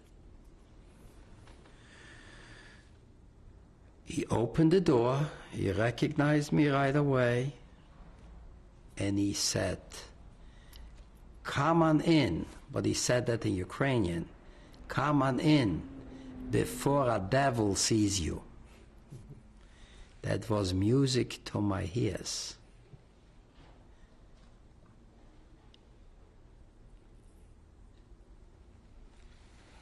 That he is worried that a devil might see me, that means he's a good guy. Came in, his wife right away, Monique. They used to come to my house. They knew me since I was born. "What can I do for you?" I said, "We are very hungry. Could you give us a piece of bread?" She took a bread and she cut it up and she poured 2 glasses of milk. And I tell you, the way we attacked that bread was like two wild animals that I saw that his wife and him, they were looking at each other. They couldn't believe what was happening to me. And they asked me if my father is around and so on. I says, yes. And anything else we can do? I said, give us a bread if you can. And if you can give us some of the stuff that we gave you, if you don't need it, you know, you had to talk very, very polite. You can't say, give me my stuff. God forbid. If you can give us some of clothing because we are cold, we have nothing. He said to her, go up and give him everything he wants. So meaning up, she climbed up to the attic. And the attic was full of Jewish goods, packed. But remember, this was the end of 43, beginning to 44.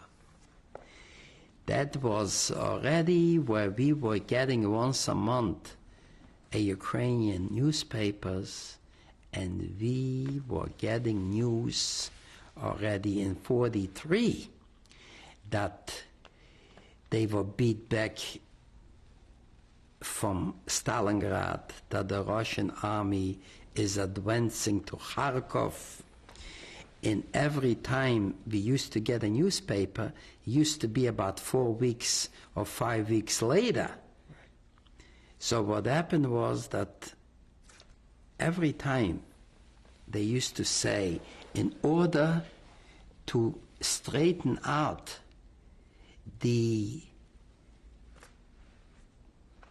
front lines for our better defense, we had to give up the town of Rovne, the town of Lotsk. So my father was reading this and he said to us, we have to hold out because it's nearer. It's nearer. Every day we have to hold out. But the Ukrainians already saw that the things are turning around and that pretty soon the Russian army is going to eventually come in, and they didn't need all their Jewish goods. Where are they going to run with everything, right? So things were turning. When he told her to go up and give us some goods, she started to throw down sacks of goods that wasn't even mine. I didn't look. And I took one bag, he took another bag. We could hardly pull it, that's how heavy it was. But we went and we pulled down the hill and into that Olenka's house, and we gave her the whole thing. It's yours, just feed us the way you're doing. She fed us the whole winter until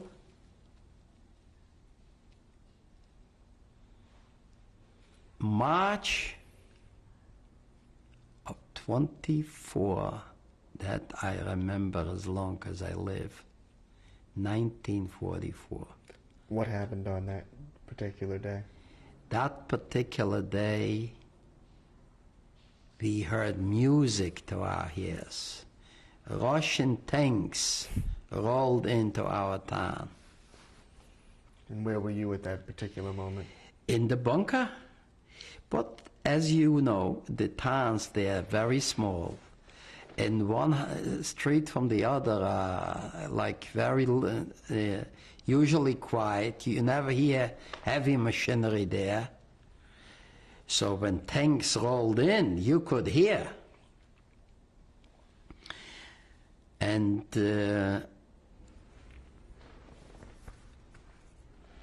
we heard these tanks, as night approached, we walked out and we walked down to the same Ukrainian woman, and they said to us, the Russian army is here and there are no more Germans. So we slept in our house that night, and we washed up, and the next day she took out some clothing, we got dressed, and we went out to see what was happening. We took one of the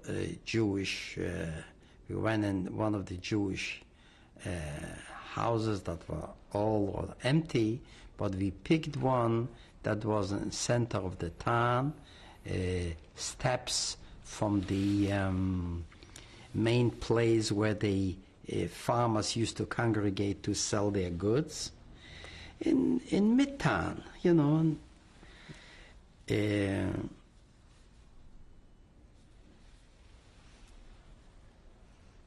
And we moved into that apartment, and some people started to come back.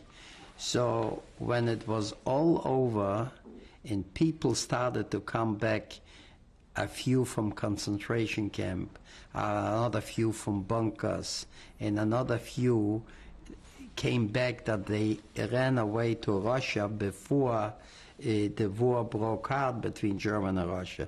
They came back. They had about, from close to 2,000 people, Jewish people, about 80 came back alive, survived. And then, about 3 months later, which around, I would say it was around May, something like that. April, May. Two and a half months later, I'd say, they drafted my father into the Russian army. When he walked out of the bunker, I'm going back a little bit. Right. When he walked out of the bunker, he was in the early 40s. For not walking, sitting constantly in the bunker, when he walked out, he couldn't stand up and he couldn't walk. He crawled on his floor. The man he crawled actually on his hands and feet to start off. It took him a full week to start to exercise, to get his muscles going again. 2 months later, or 2.5 months later, they drafted him to the Russian army, and they put him away to the workers' army. They had an army of the reserve, so to speak, to produce for the army. So before he was working for a German to produce for the Wehrmacht, now he worked as a soldier, but a big difference, as an equal amongst equals. So when he was drafted, where was he assigned to? He was assigned to a big camp near Zhytomyr. Which was how far from you? I would say it must have been about 200 or 300 kilometers. That wasn't that far from Kiev. And he stayed there, and I took back the tools what my father gave away to the people near the woods. I took back some of the tools, and from seeing my father do the things before the war all that started, I somehow managed to make pots and pans. Don't ask me how, but when the need is great, you can do things that it's unbelievable. I made pots and I made pans and to milk the cows, different pots to cook potatoes for the pigs. I did it all, but I didn't have metal, so I went to some of the Jewish homes that were abandoned, climbed up on the roofs and ripped the metal down. That's what I did. I took back forms where I scratched it and cut it, you know. My hands were weak. I had to press with both hands to cut the metal with the share. I remember it like it was yesterday. After I did that, a couple came back from some place, Mr. and Mrs. Packer. It was Israel and Cyril Packer. They moved in to my apartment. They came from some kind of a camp that they both survived. They had no children. They moved in with me.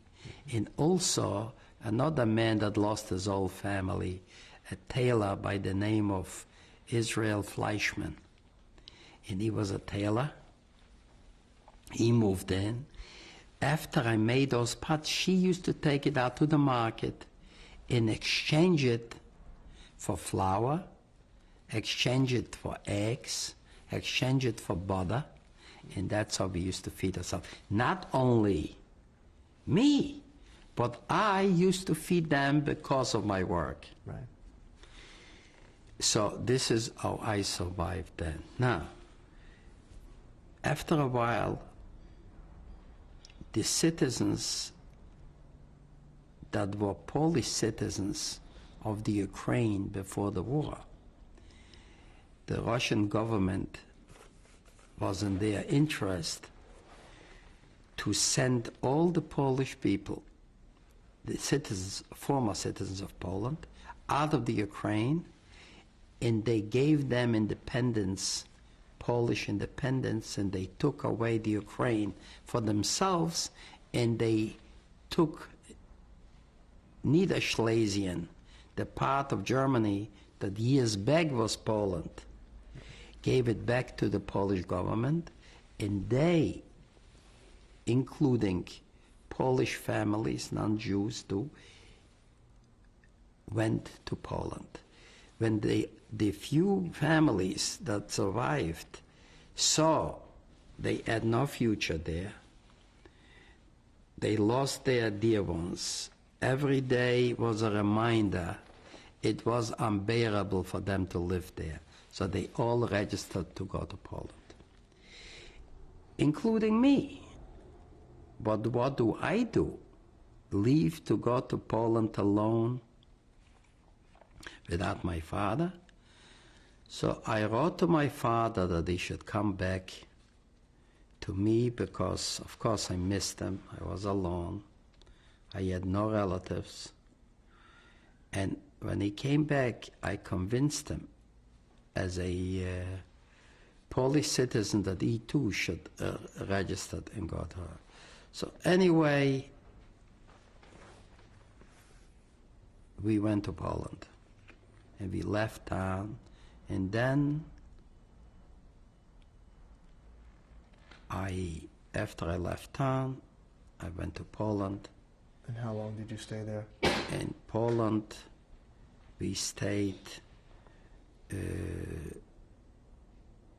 for less than a year, and then to Poland came representatives from the Joint Distribution Committee sent by the American Jews through the UJA to help the survivors, the broken up people, the people that lost everything, to rebuild them emotionally, and they send us right away food. There is no other people on earth I could come near to compare what the American Jews did to help their brethren that suffered so much in Europe. No other people could come close with the understanding and the help, the caring what they displayed to us. When we got the news, and right away also delegates from then Palestine at what they call shlichim, representatives, they went to recruit, organize the young survivors to come at the time to Palestine. They were getting ready to establish the state of Israel, so they needed people and help and so on. And they said, you have no future in Poland.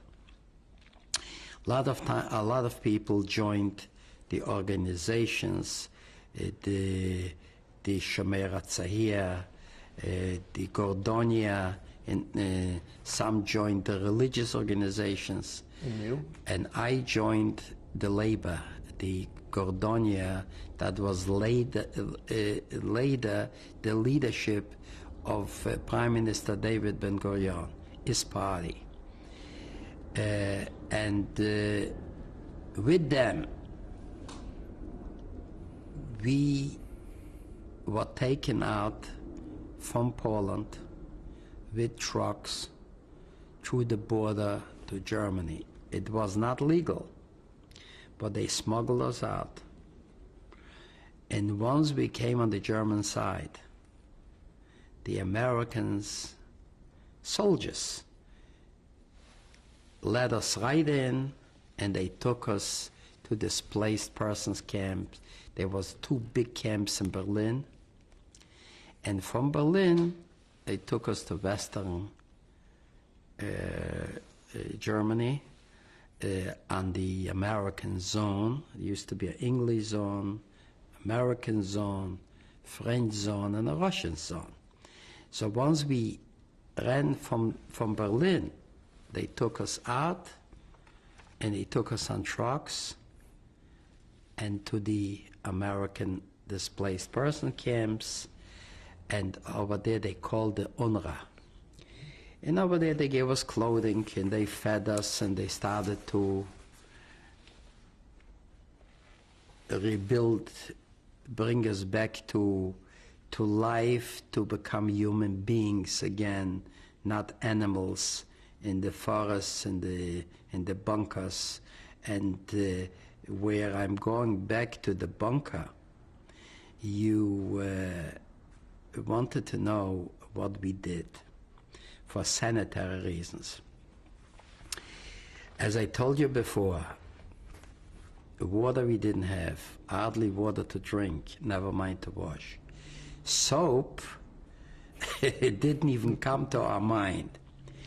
But I had a very busy schedule as far as entertainment was concerned. That pot of kaleshe of food was covered with a cover that was like round, with like a plate to eat in. So that was standing in a corner. As I was sitting, and this was standing in a corner, there was every once in a while a little mouse used to smell the food, used to climb up and run around that plate, run around. And I used to sit like this here, and with my hand, boom, I used to catch it, and I used to grab it by the tail. It used to hang like this, and it was like a science. I used to give it in the head, a knack. 1, 2, the third one, it started to drip the blood. And then it started to move with the 2 legs like this, put, and then it stopped. And I knew I was a scientist. It was dead already. That was one part of my entertainment. I was 11 years old. And the other part of the entertainment, I was sitting most of the day in killing lice for my clothing. I took off the shirt, I had 1,000,000 lice. I took off the pants, I had another 1,000,000 lice. I was killing lice a whole day. That was my entertainment, and that was my upbringing as my youth. And this was my college education. Okay, we will end tape number 5 here, and we'll pick this up with tape.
Interview with Mr. Michael Edelstein. It is April 5th, 1998.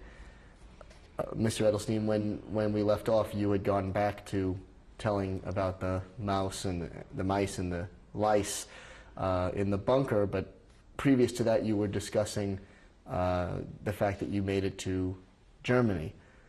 How long did you remain in Germany?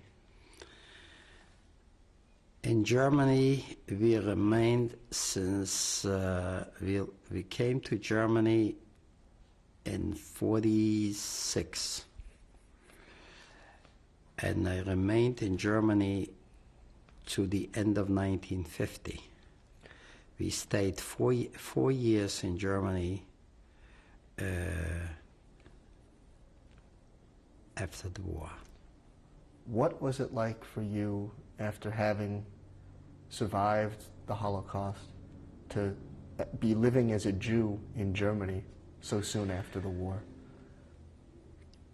The feeling was very emotional. It was a feeling.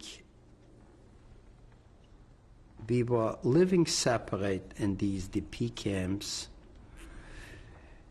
where we were very well taken care of by the organization called UNRWA, which was an American organization that helped refugees and displaced persons to build them up. They did a wonderful job. They gave us food, they gave us clothing. In the camps, the Jewish population immediately organized committees. They even had entertainment. The schools immediately they started to teach Hebrew, arithmetic, everything.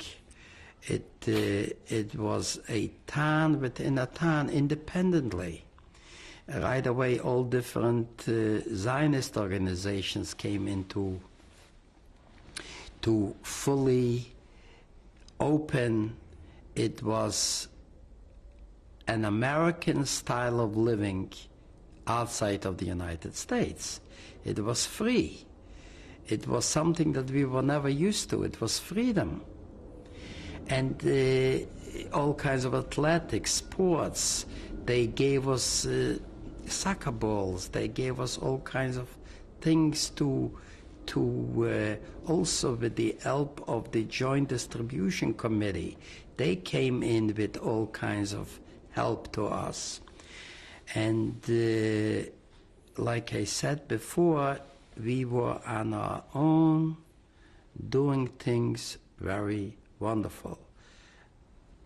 I became a very good athlete in a short period of time. I became captain of a soccer team. My father was working, and I joined a Zionist organization, and I was very much involved because I wanted to go and join the Haganah or the Etzel, which was under the leadership of Menachem Begin. We wanted to get rid of the English because what we went through, so we felt that we need a Jewish independent country. Because many countries, they chased us out, and as everybody knows what they did to us, and a lot of countries where we needed to go for refuge, they wouldn't let us in. They shut their gates for us. So we felt that there was nowhere to go. There was only one place to go, and that was Eretz Yisrael. My father saw me take lessons in rifles, take with the underground at that time, and they were teaching us with hand grenades. It was all done by shlichim that were members of the Haganah in Eretz Yisrael before they got rid of the English. And my father said to me that he has no one. He wanted me and him to go to the United States. I understood, but as a youth, I gave him some opposition, but after a while he prevailed. He was crying. He says he's got no one, and if I go and something happens to me, he'll die. So we registered to immigrate to the United States.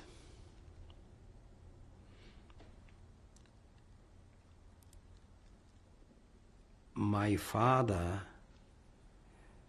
was always dreaming about the United States. He says, in America, you could work, you could make money, you got a chance to do everything. You don't understand that, he kept telling me. You don't comprehend that.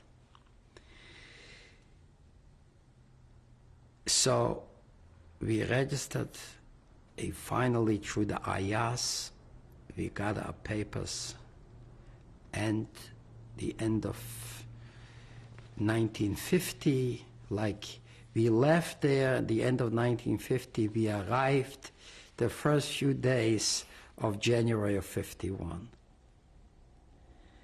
And after 1 week in the States, after 1 week,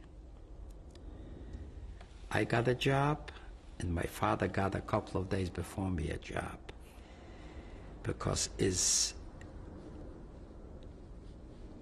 friend from the old country that was a tinsmith had 2 sons in the United States, and they became big leaders in the union movement, in the tinsmith movement. They were tinsmiths here too. So when they heard my father survived, which their father did not, they took him in immediately. They gave him a job in a sheet metal shop within 1 week in this country. So we went to work, and we were happy, and we started to build our lives back normal. Was it a big adjustment for you, this country? The only thing was, everything was here. Everything was here. Everything was easy. The only part that I had a little rougher was the language, because I had to learn to speak English, which I still don't do well. So,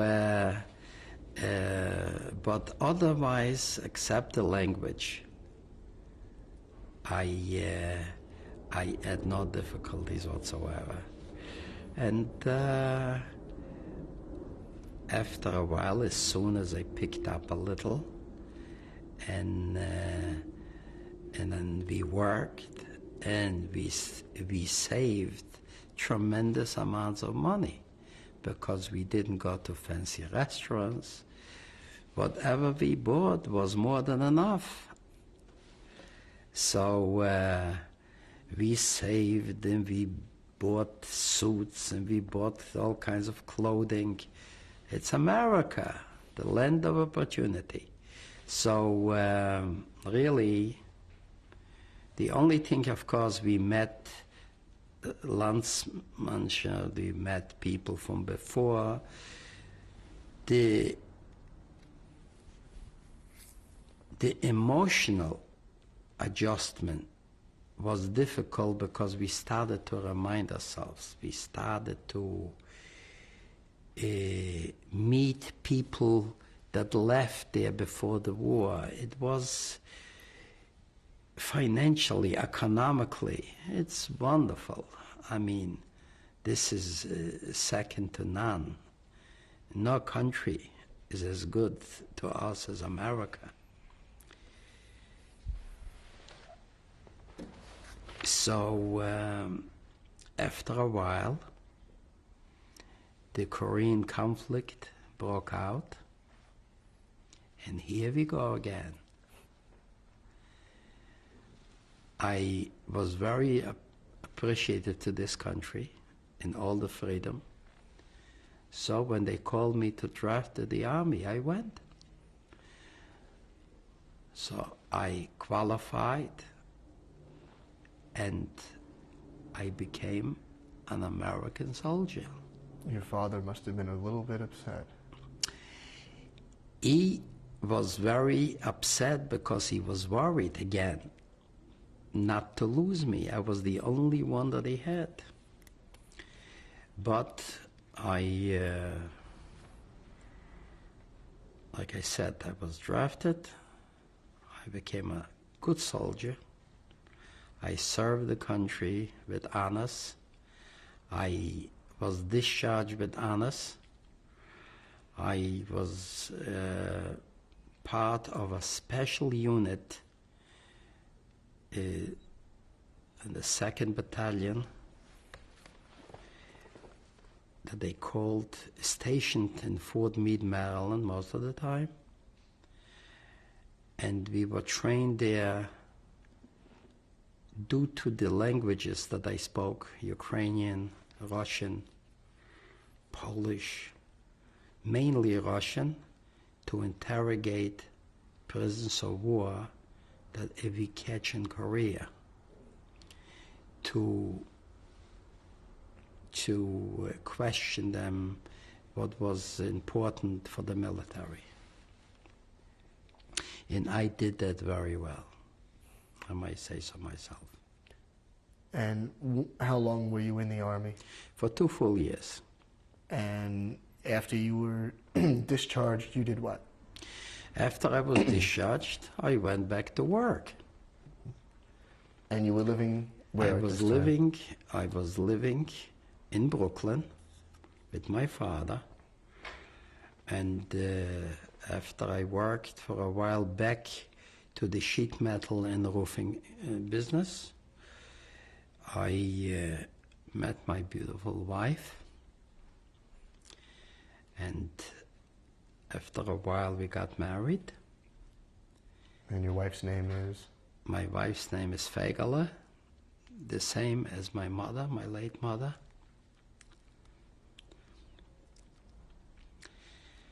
And she is also very smart, very good, and a great mother. a copy of my mother.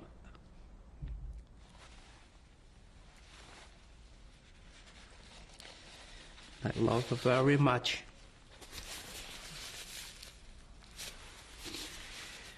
I have 3 children with her. Now we have 6 grandchildren. And your children's names are? My oldest son is Mark. Mechele, named after my grandfather. Excuse me. My middle son is Ronald J., named after Itchy. That volunteered to take my father's place, and he's a good son.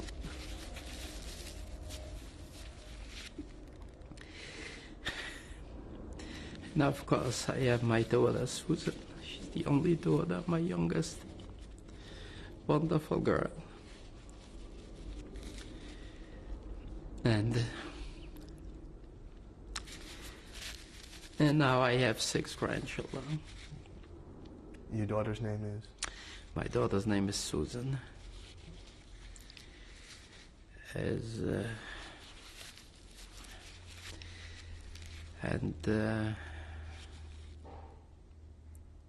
Thank God, I have a wonderful family. Of course, my father passed away since, and I'm the only one left of my family from before.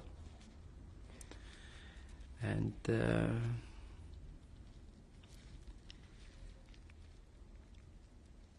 now I'm very happy, very satisfied. This country is, to me, second to none. I love this country, and I appreciate what they did for me. And thank God I'm very successful business. What do you do and now? all around.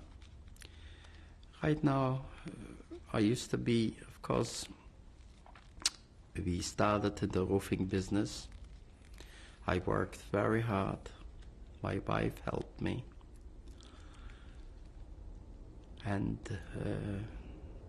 then we saved some money. We started to go into real estate. And through the years, we bought a substantial amount.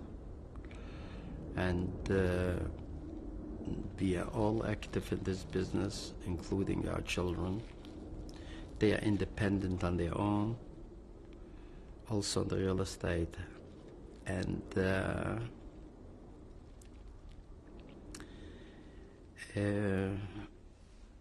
now it's time to pay back. We help many needy people in this country.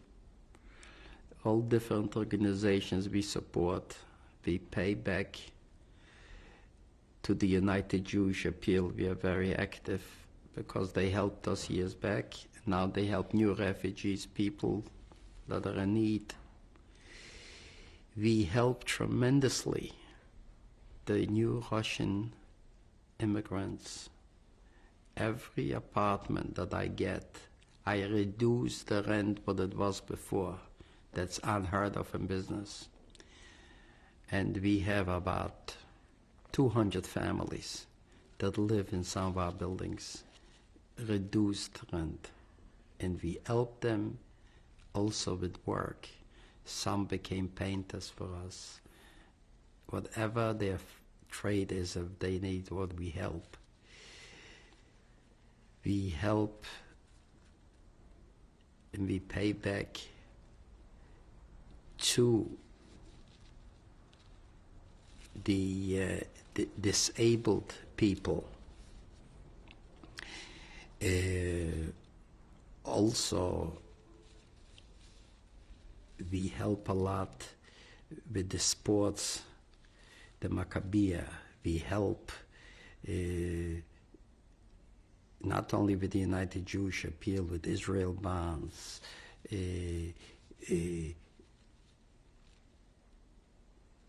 We build up the cemetery in our town recently. We help the family of the lady, that Ukrainian lady and her family, we never forgot. We finally found them after the Cold War. We tried, we couldn't because the Russians wouldn't let. We helped their family. There is a matter of fact that recently, not only did we help with money and packages, but we recently bought a house for the granddaughter of the lady that helped us during the war, Olenka.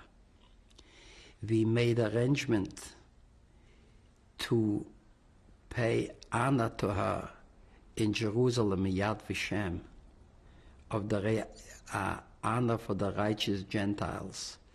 We made arrangements for her there. We just, in Bet HaLochem, we donated all the equipment to the disabled Israeli war veterans that got lost their arms and legs for there to exercise on. There is a plague in our name there. My wife is very active in children that are born disabled. Many those chairs that they ride in, we send about 20 of them.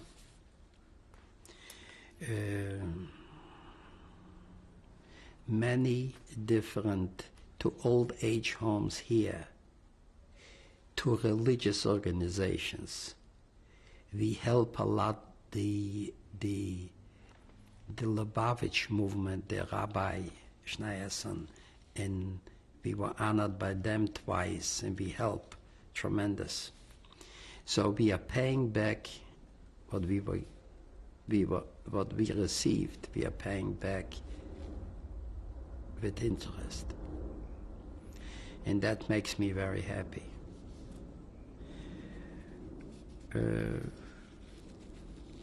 What did it mean to you to have children? Not only personally the joy in bring back life in ever family, and ever they say in Yiddish nachas, but also our enemies didn't succeed. I'm alive, and I brought back life and brought back Jewish life. Like they say in Hebrew, Am Yisrael Chai, the Jewish people will always live forever. And that makes me feel proud, because they wanted to destroy us, and they almost succeeded.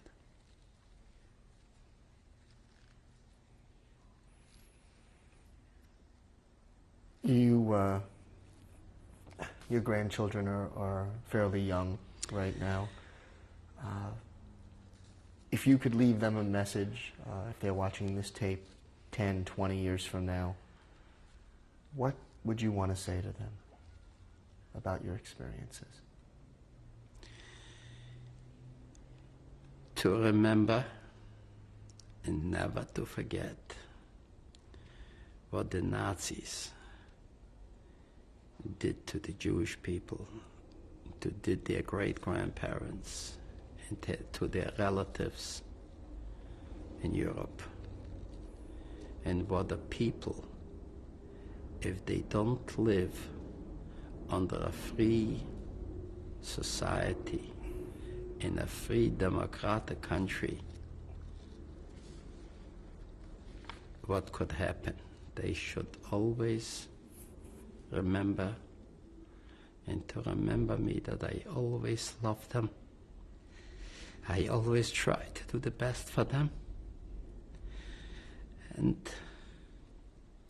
I hope they appreciate. I hope they appreciate.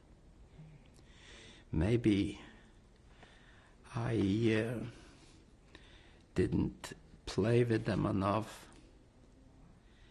Maybe I didn't express myself to them good enough.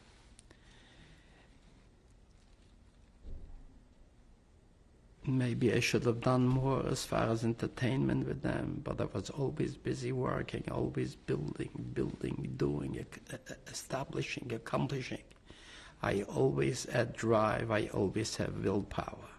And maybe that was part of my willpower and determination.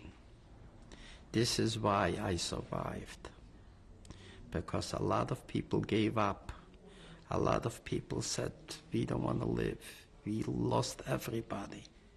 But I must say to my kids and my grandchildren, if I didn't express myself well enough to them, or not enough, I'm sorry, but my heart is with them. I love them, and I'll do everything as long as I live for me to see them happy. The same to my wife. Is there anything else you would want to add in closing? In closure, I only can say one thing. God bless America. Okay. Thank you very much. Very welcome.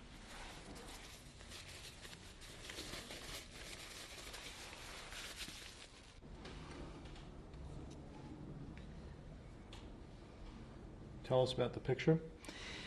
Yes, the picture to the left middle is my father, Shulem Solomon Epstein Edelstein. To the right of him is me, Michael Edelstein. Bottom left. When was this picture taken? That was taken in 1951 in the United States.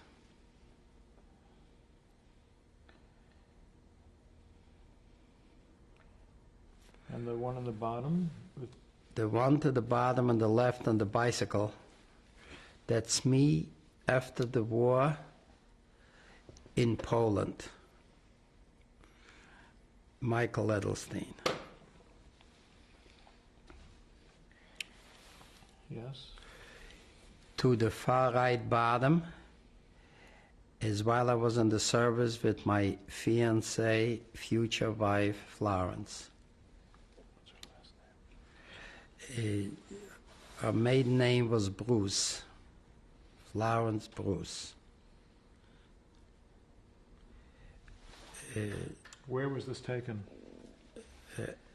That was taken in 1952, I'd say. It was at a dance. Do you know what city it was in? Oh, that was in New York, in Manhattan, in one of the clubs.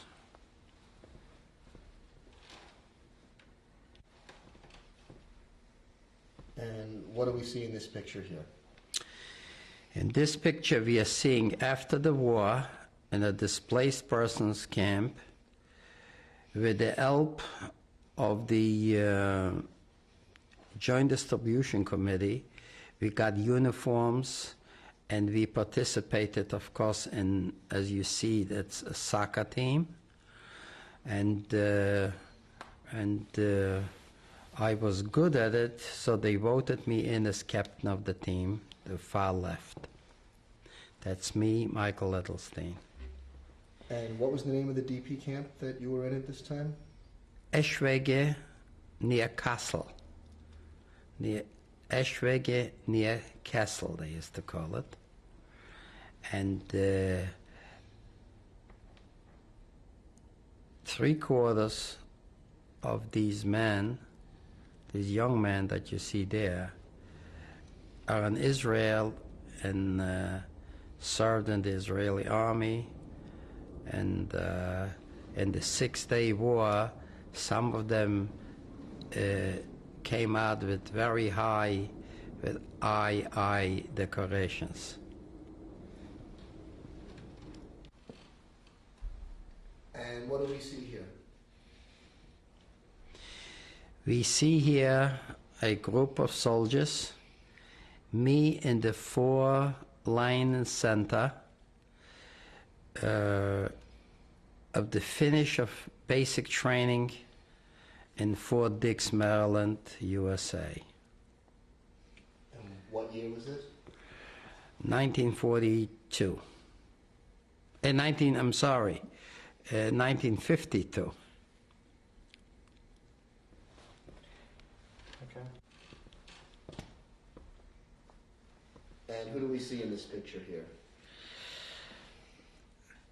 That was my young wife after we got married in the Pocono Mountains on a honeymoon. It's Michael Edelstein and now Florence Edelstein. And what year? 1955.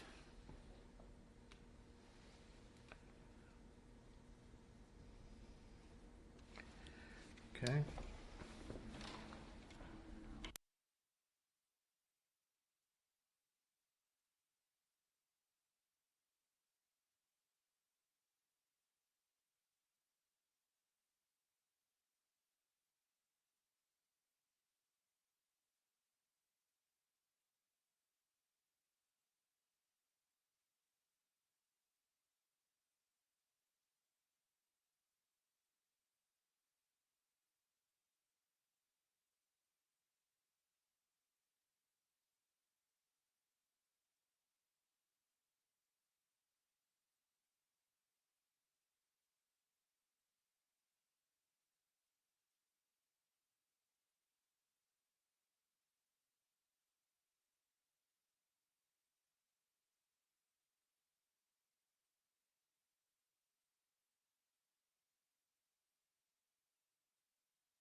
With Mr. Michael Edelstein, it is April the 5th, 1998. Mr. Edelstein, what do we see in this picture here? And this picture is me, Michael Edelstein, and my two young sons, Mark Edelstein and Ronald Edelstein. And that was made in the Catskill Mountains in a bungalow colony, and the year in the early 60s, around 59 or 60, something like that.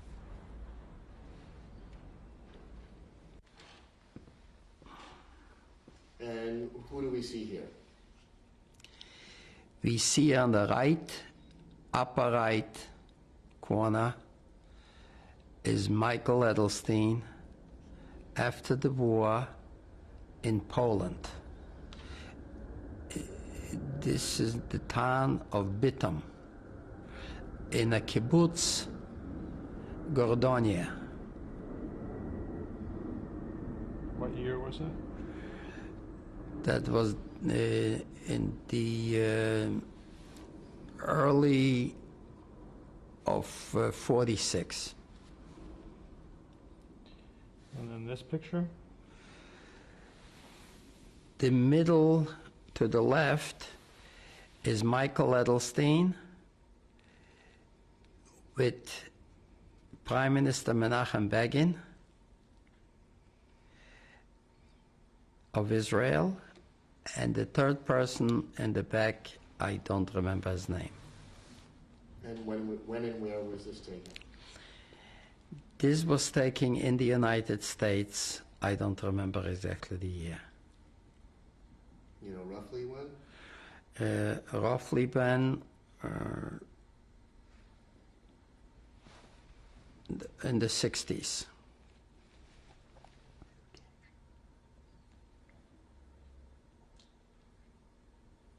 What was the occasion? The occasion was a speech he had. It was in behalf of Israel bonds. Okay. And who is this in this picture? And this picture is Michael Edelstein on a roofing truck that used to be our business, a roofing company under Edelstein and Sons Roofing that was coming back from a job in 1968. Okay.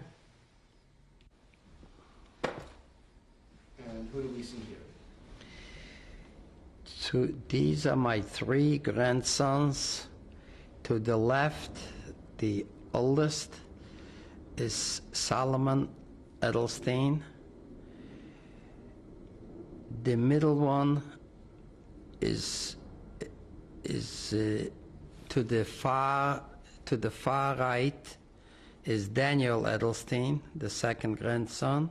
The third grandson in the middle is David Edelstein. And the three of them are for my first son, Mark Edelstein.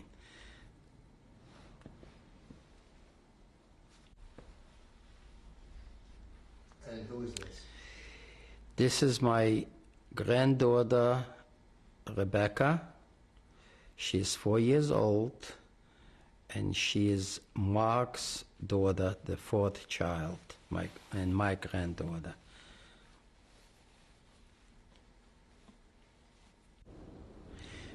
Wait a minute. My daughter. And what is this here? This is a Torah dedication ceremony by Rebbetzin Jungreich in honor of her husband, the rabbi. My daughter Susan dedicated a old parsha in our honor, in honor of her parents, Florence and Michael Edelstein.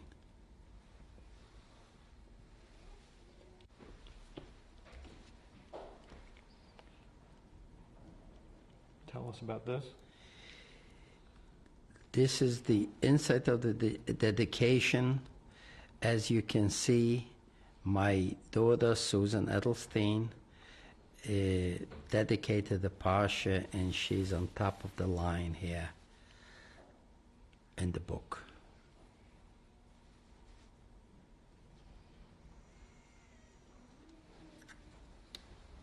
Okay.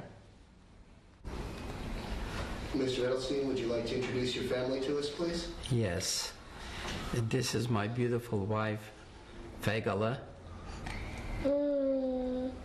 And to my left is our daughter Susan. To Susan's left is our son Mark. To the right is Ronald, her son. Next to Ronald is a beautiful granddaughter Samantha. And next to Samantha is our mother, our daughter-in-law Michelle. And the little one is our gorgeous grandson, Josh. We have 4 more grandchildren, which you took pictures of before. Would anybody like to? And those are Mark's children. And those are Mark's children, which I explained in the pictures. Would anybody like to say a few words at this time? Well, since nobody volunteered, I'll be the first, even though I'm the last in the family, birth-wise, that is. I'm very glad that you had the courage to do this, Dad. I'm very proud of you.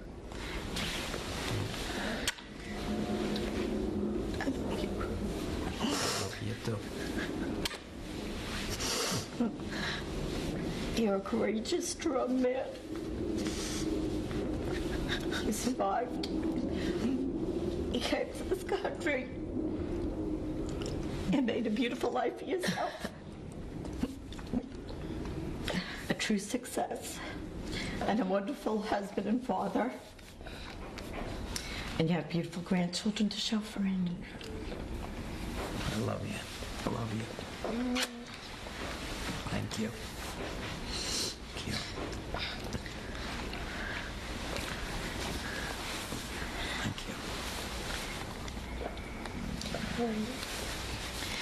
And what the Nazis tried to do to kill a generation of Jews, they didn't succeed because we're here and we'll live forever and ever. And Am Yisrael Chai. And thank God for a beautiful America. And this is a perfect example of how Jews made it in America, this wonderful country of ours, land of opportunity and freedom. And we love America very much. Thank you.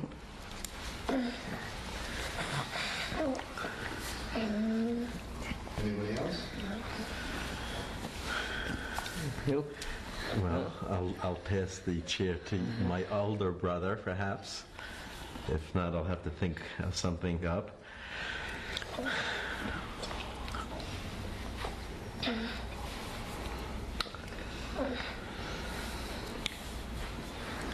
Hey, Samantha. Well, I thank God that my father was able to survive. You know, he went through a lot, and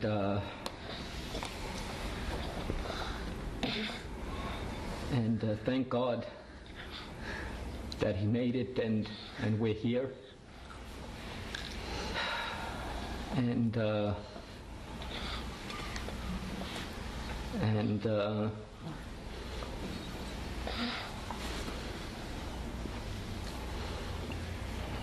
you know, with the same courage, he was able to you know, build all that he did together, you know, with his wife, my mother, and it's just a true miracle. It's a true miracle that you know, that they survived. And I feel right now it's very important to keep Israel strong, and that the efforts that you are making in filming all of this should be also geared, people like yourselves, in keeping Israel strong. Despite all the anti-Semites in this world, it's a key, you know, for us Jewish people in America and all around the world to support Israel, and also to support all religious institutions such as Chabad, so that you know, Jewish people, you know, don't intermarry, which is a big problem. And this is the only way that the non-Jew can harm us and destroy us. You know, they tried very hard by killing us, gassing us, and shooting us. And I would hate to see them succeed in killing us in kindness, by saying how we're all one for all and all for one. And that's a way of destroying the Jewish identity. So that should not be allowed to happen. So our efforts again should be in building Israel, keeping Israel strong, and supporting our rabbis and our Jewish institutions. So just want to say, just in conclusion, that I love you, Dad. Okay, I love you too.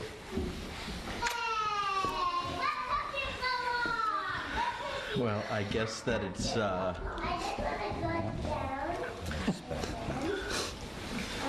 Shane, go downstairs, Mama. Go take your friends downstairs. Go downstairs. Thanks. okay now. You can't let him go. He's gonna go down in the basement. Before I came here, I had so many thoughts of what I would have liked to say and what I wanted to say, now that the camera is rolling, I'm totally blank. First and foremost, my father is not only a survivor, but my mother is a survivor as well. We don't want to leave her out and her story out. Perhaps that's another day and another time. I would like to announce at this time that the Jewish people do live on. It's not only our obligation to be fruitful and multiply, but as children of Holocaust survivors, it's our obligation to be yet more fruitful and multiply more than we normally should have as Jews. And I would like to say now that Michelle is pregnant, and that we're going to have another baby. That's beautiful. That's beautiful. It's the first time we're telling. That's great. Beautiful. So let's hope for the best. She's 2 months. 2 months. Mazel tov. And let's hope that we have a healthy baby.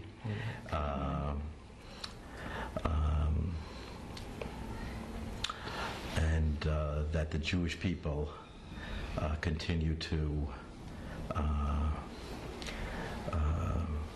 survive. So many other thoughts went through my head before. I think of my grandfather, my father's father, who I love very much. We had a wonderful time together, and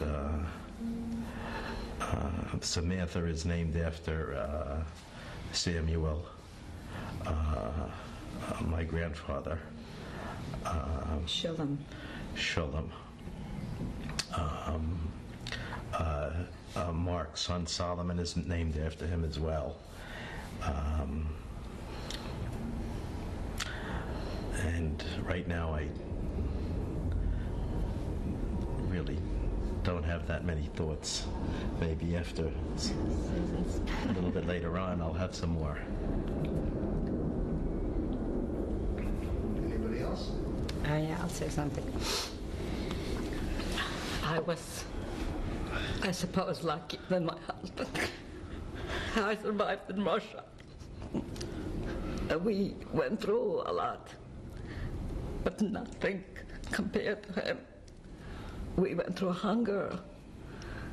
We were taken to Siberia as prisoners, but we had a picnic. At least we could walk the streets. My husband and other survivors couldn't do that. I didn't have it easy, by all means. We survived, and thank God we are in this wonderful country, and we have a beautiful family, and we thank God for that. Amen. And we're trying to give back something that was given to us in the United States to help charitable organizations, to be part of the Jewish community, and to be prosperous, to help others, and to share with others. Okay. Anybody else? Anybody else?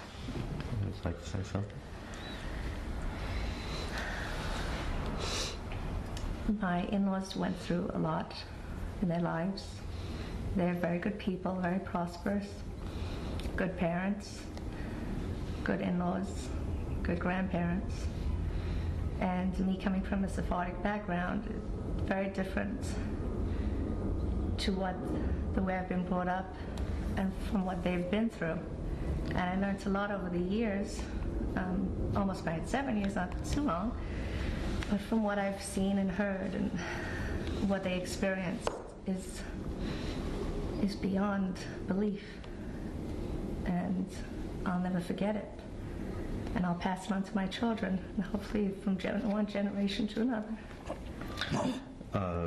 I would like to, the thoughts are now coming back of what I wanted to say.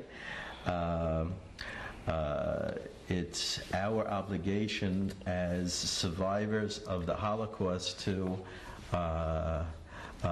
teach our children what happened to my parents and my grandparents and my family. We will instill in our children, and we will never forget what happened. We will never forget. We will never let our children forget.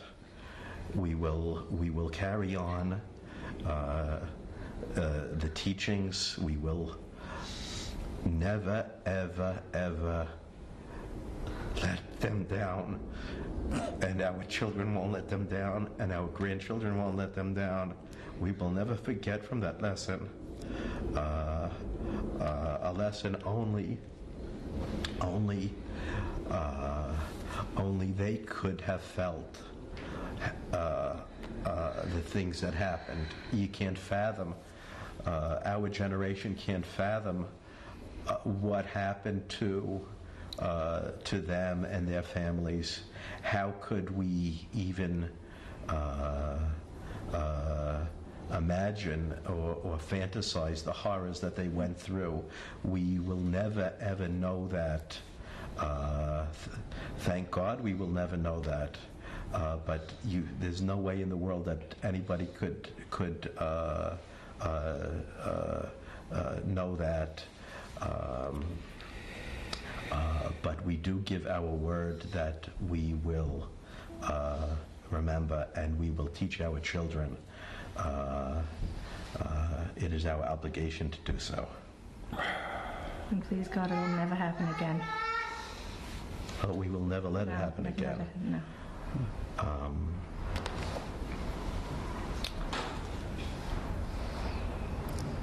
Any other Still thoughts? going? Yeah, it's still going. I'm afraid they're gonna get themselves. Oh, Josh, he's coming up the stairs. Don't worry Excuse about me, it. I have to exit here.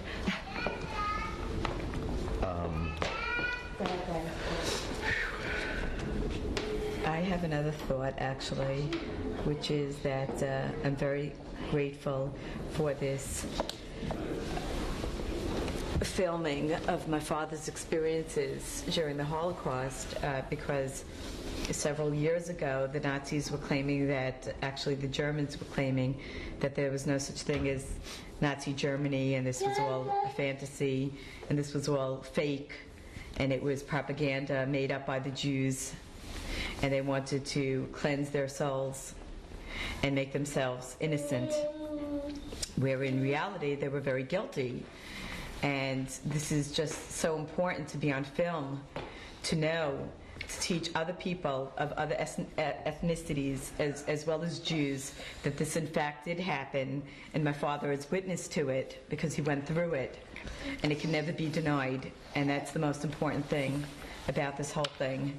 And I'm really very, very happy that my father chose to do this, and very proud of you, Dad. Yes, we all are. Because growing up, it was hard for my dad to talk about this. And now, later in years, he's able to. And I'm very proud of you. We want to thank you for your effort and for your help, what you're doing for us. And God bless you. Thank you. Thank you all very much.